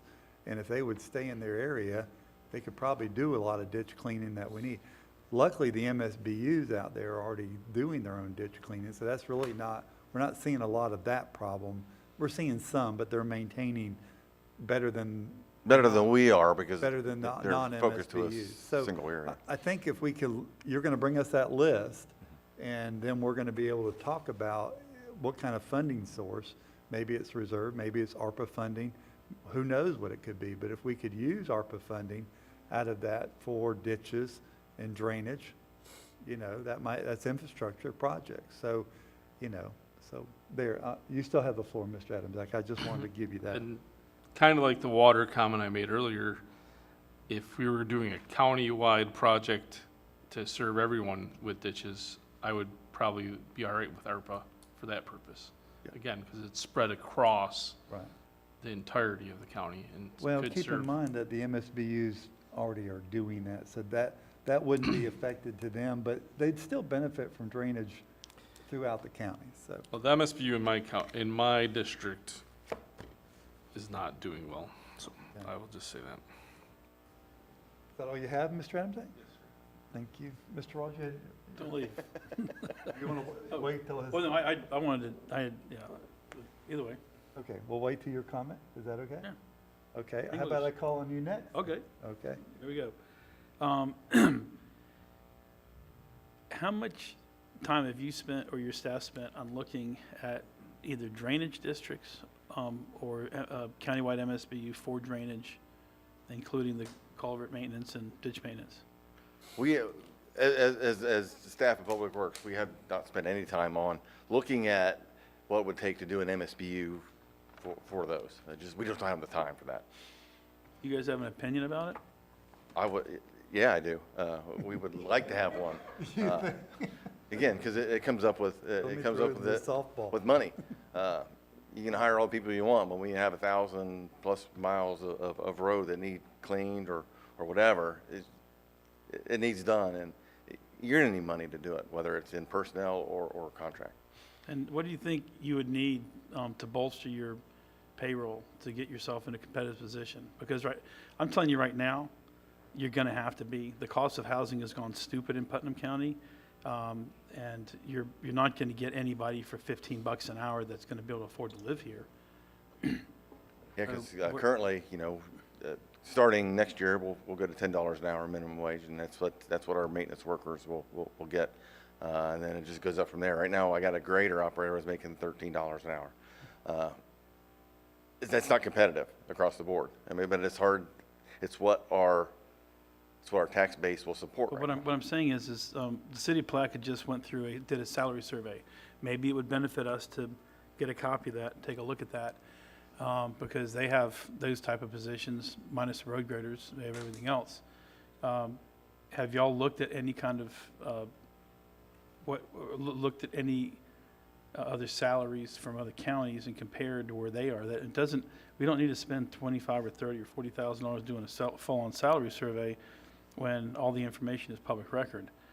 It wouldn't take much for us to say, hey, can you give us a list of give your public works positions, what they are, what they pay, and then do a spreadsheet that compares them side by side. Where would we end up if we were looking at Marion, Alachua, Bradford, Baker County? Where do you have any idea where we would land? We'd be on the low side of that. I haven't done it officially yet, but I do know that our new HR director is looking into job reclassifications, pay rates. We talked about this the other day when I met with her one-on-one. But do we need to reclassify somebody? I mean, a job's a job. If they're running a grader at the beginning of the day and you reclassify them, they're still running a grader. But if they're $17 an hour, my question is, have you guys sat down as a group in your department to figure out what the overall cost increase would be to get you where you're at least in that competitive range, so you don't pay employees and you're able to attract talent. I sat down before we started the budget process. I did look at, okay, let's look at if our minimum wage is $11 an hour, starting at the maintenance repair worker. What I want to do is I want to kind of get rid of the maintenance repair worker and go from an operator 1 to an operator 5. Still the same 5 different scales, but each one does a little different, moves up the ladder to, once you get to a 3, you get your CDL license, you get a bump and pay, all that stuff. And I actually laid out, okay, you should spend 3 to 5 years in this zone, or 1 to 2 years in this zone, so that they have a progression as they're going up to get to operator 5. What is the overall cost of that, you think? I believe it was $1.8 million just for the road crew a year. For just the road crew? Just the road crew. Okay. Fort Gates Ferry. What's that? Fort Gates Ferry. Okay. I said, do you clean toilets for a living? The lumber is here, Okay. and all the stuff's here. I've got one quote in from a dock builder. I really want one more, and the gentleman said he's going to provide me that quote, but he has not yet. North Shores or something. I can't think of the name of it right now. The thing's on my desk, but I've called 3 other companies. They've never called me back. So that is ready to go. I'm going to plan on bringing it to the workshop at the end of the month. I've got a price to rebuild the metal, or to redo the metal drop-down gate, or the landing that's there. The landing. Yeah. So I got that from Placker Welding. Got that quote, and then that's all. That's all we need. So you think by the end of the year it'll be done? Yeah, it should be done as long as they can get to it right away. Again, dock builders are in high demand as well right now. Yeah, everybody's discovered Northeast Florida and everything. It's funny, if you guys haven't gone to Zillow lately, and type in Google Palatka Zillow, and then turn on sold only, and look at all the yellow dots that pop up. But pay attention to what it looks like on the river. It just litters the river with yellow dots. A lot of real estate has changed hands. And then if you look at the greater Palatka area, it's just painted yellow.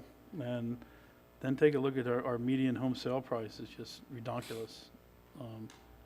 And I don't know how going forward we're going to be able to, have our young folks that are coming out of high school and college looking to move here and start a career and be able to afford a first house. That's going to be challenging. So I got. Thank you. Mr. Pickens? Yeah, Mike, we had a conversation on what Paul was talking about, ditches and mowing. We all have those same issues, and with continuing rain, it's going to continue to be a big issue. One of the things I think are you still looking at having somebody have a herbicide, maybe hire somebody to spray these ditches too, as part of that plan? I have talked to a contractor that does that. Again, he's a contractor. He says that it doesn't pay for us to do it, but again, they're a contractor.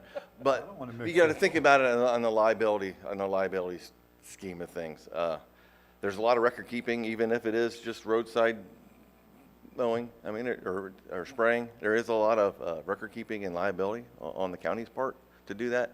And if we can pay someone 11 cents a foot to spray a ditch bottom, and all they would do is spray the bottom of the ditch, is what they currently do over in the Palm Coast area. But they do it roughly 11 cents a foot. He said it'd be a little bit more over in Putnam County because they have to travel a little bit farther. But, you're still talking, a mile is 5,280 foot, so you're talking $800 a mile to spray a ditch. DOT will spray everything. I just believe we can do it for less money than that. We got a brand new sprayer that's sitting in East Palatka that we bought. After a year and a half, we finally got press on board to go ahead and get licensed and ready to go. And about time he's ready to cock the trigger and go to spraying stuff, no more press, and that went to hell. So I'm just telling you, I believe that is absolutely a money-making thing for Putnam County for us to start spraying. 11 cents a mile. Mr. Pickens, you still have the floor? Yeah, that's a lot. That's all I have. I just had that question. Mr. Turner, you're next.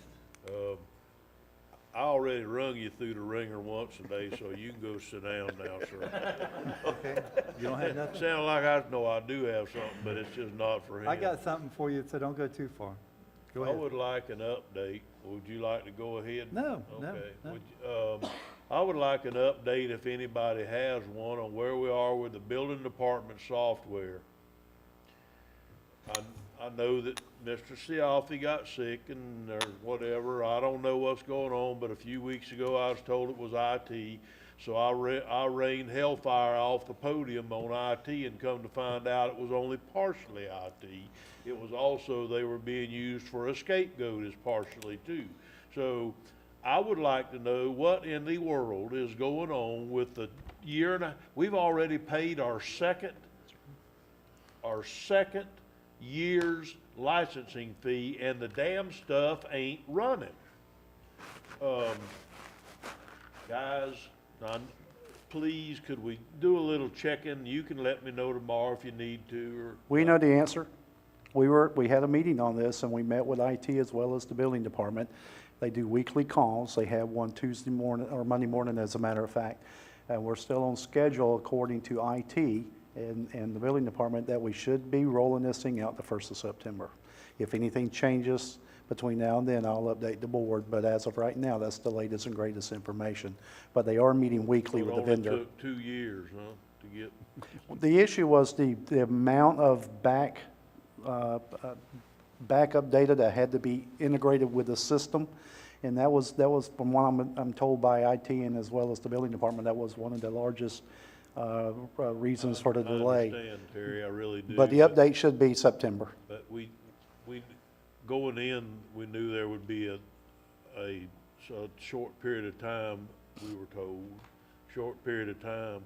I guess in government, 2 years is a short period of time, but it really wasn't sold to us like that back a couple of years ago. I do not disagree. It's taken When longer. you buy this, we'll probably have you up and running before long, and you'll be in that. That's 2 years ago. That's just unacceptable. So if we could maybe try to push that along most we could. There's a lot of people out there that need this done. I think it's going to help them. I think it will too. And like I said, the latest conversation as of Monday morning was they're still looking into September rollout. Thank you. That's all I had. All right, good, thank you.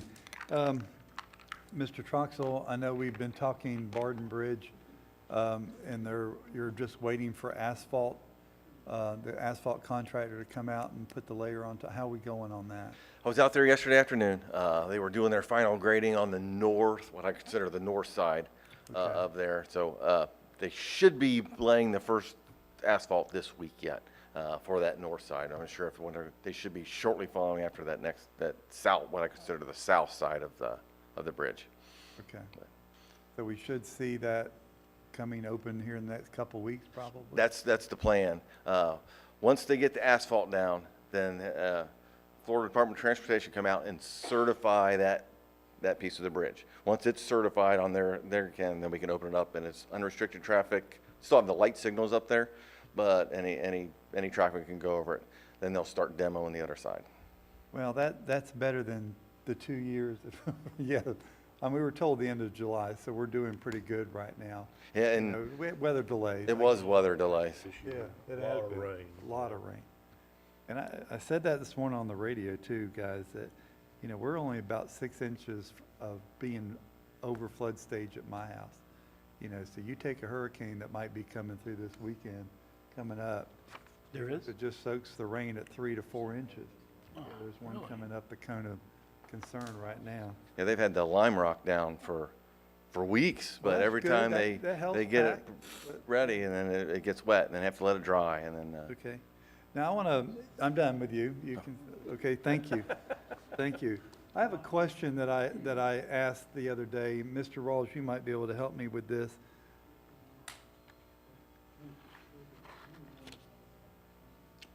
Okay. A sinkhole? Just a hole.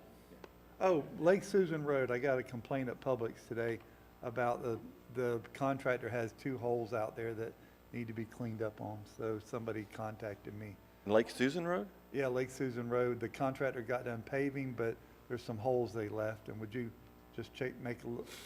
I will find out, yeah. We're still not done with the drainage on the side of the road. Right. We're working through a change order Okay. on that one. All right.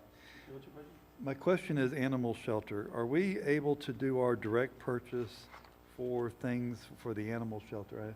I understood you were writing the scope of stuff to give out. For example, the metal building that we're looking at, are we gonna buy those directly? We're not buying a metal building? Wood frame with metal siding. So we try to do it the least expensive way to, right now, metal building's the most expensive way to go. We'll have, it'll look like a metal building, but it'll be post and beam with metal clad. Okay, do you wanna do it both ways? You gotta turn your microphone on. It's flashing at me. Actually, a metal building is not a good environment for a dog kennel. Okay, okay. Just telling you. Well, the dog kennels themselves are gonna be wood frame with concrete block and concrete. The dog kennels themselves, but the administrative building, we're planning on doing post and beam with metal skin and having some fun with the front of it. Danita's still finishing up on the elevations, but she did elevations with brick and some stone and on the lower, like a water course, on the front only.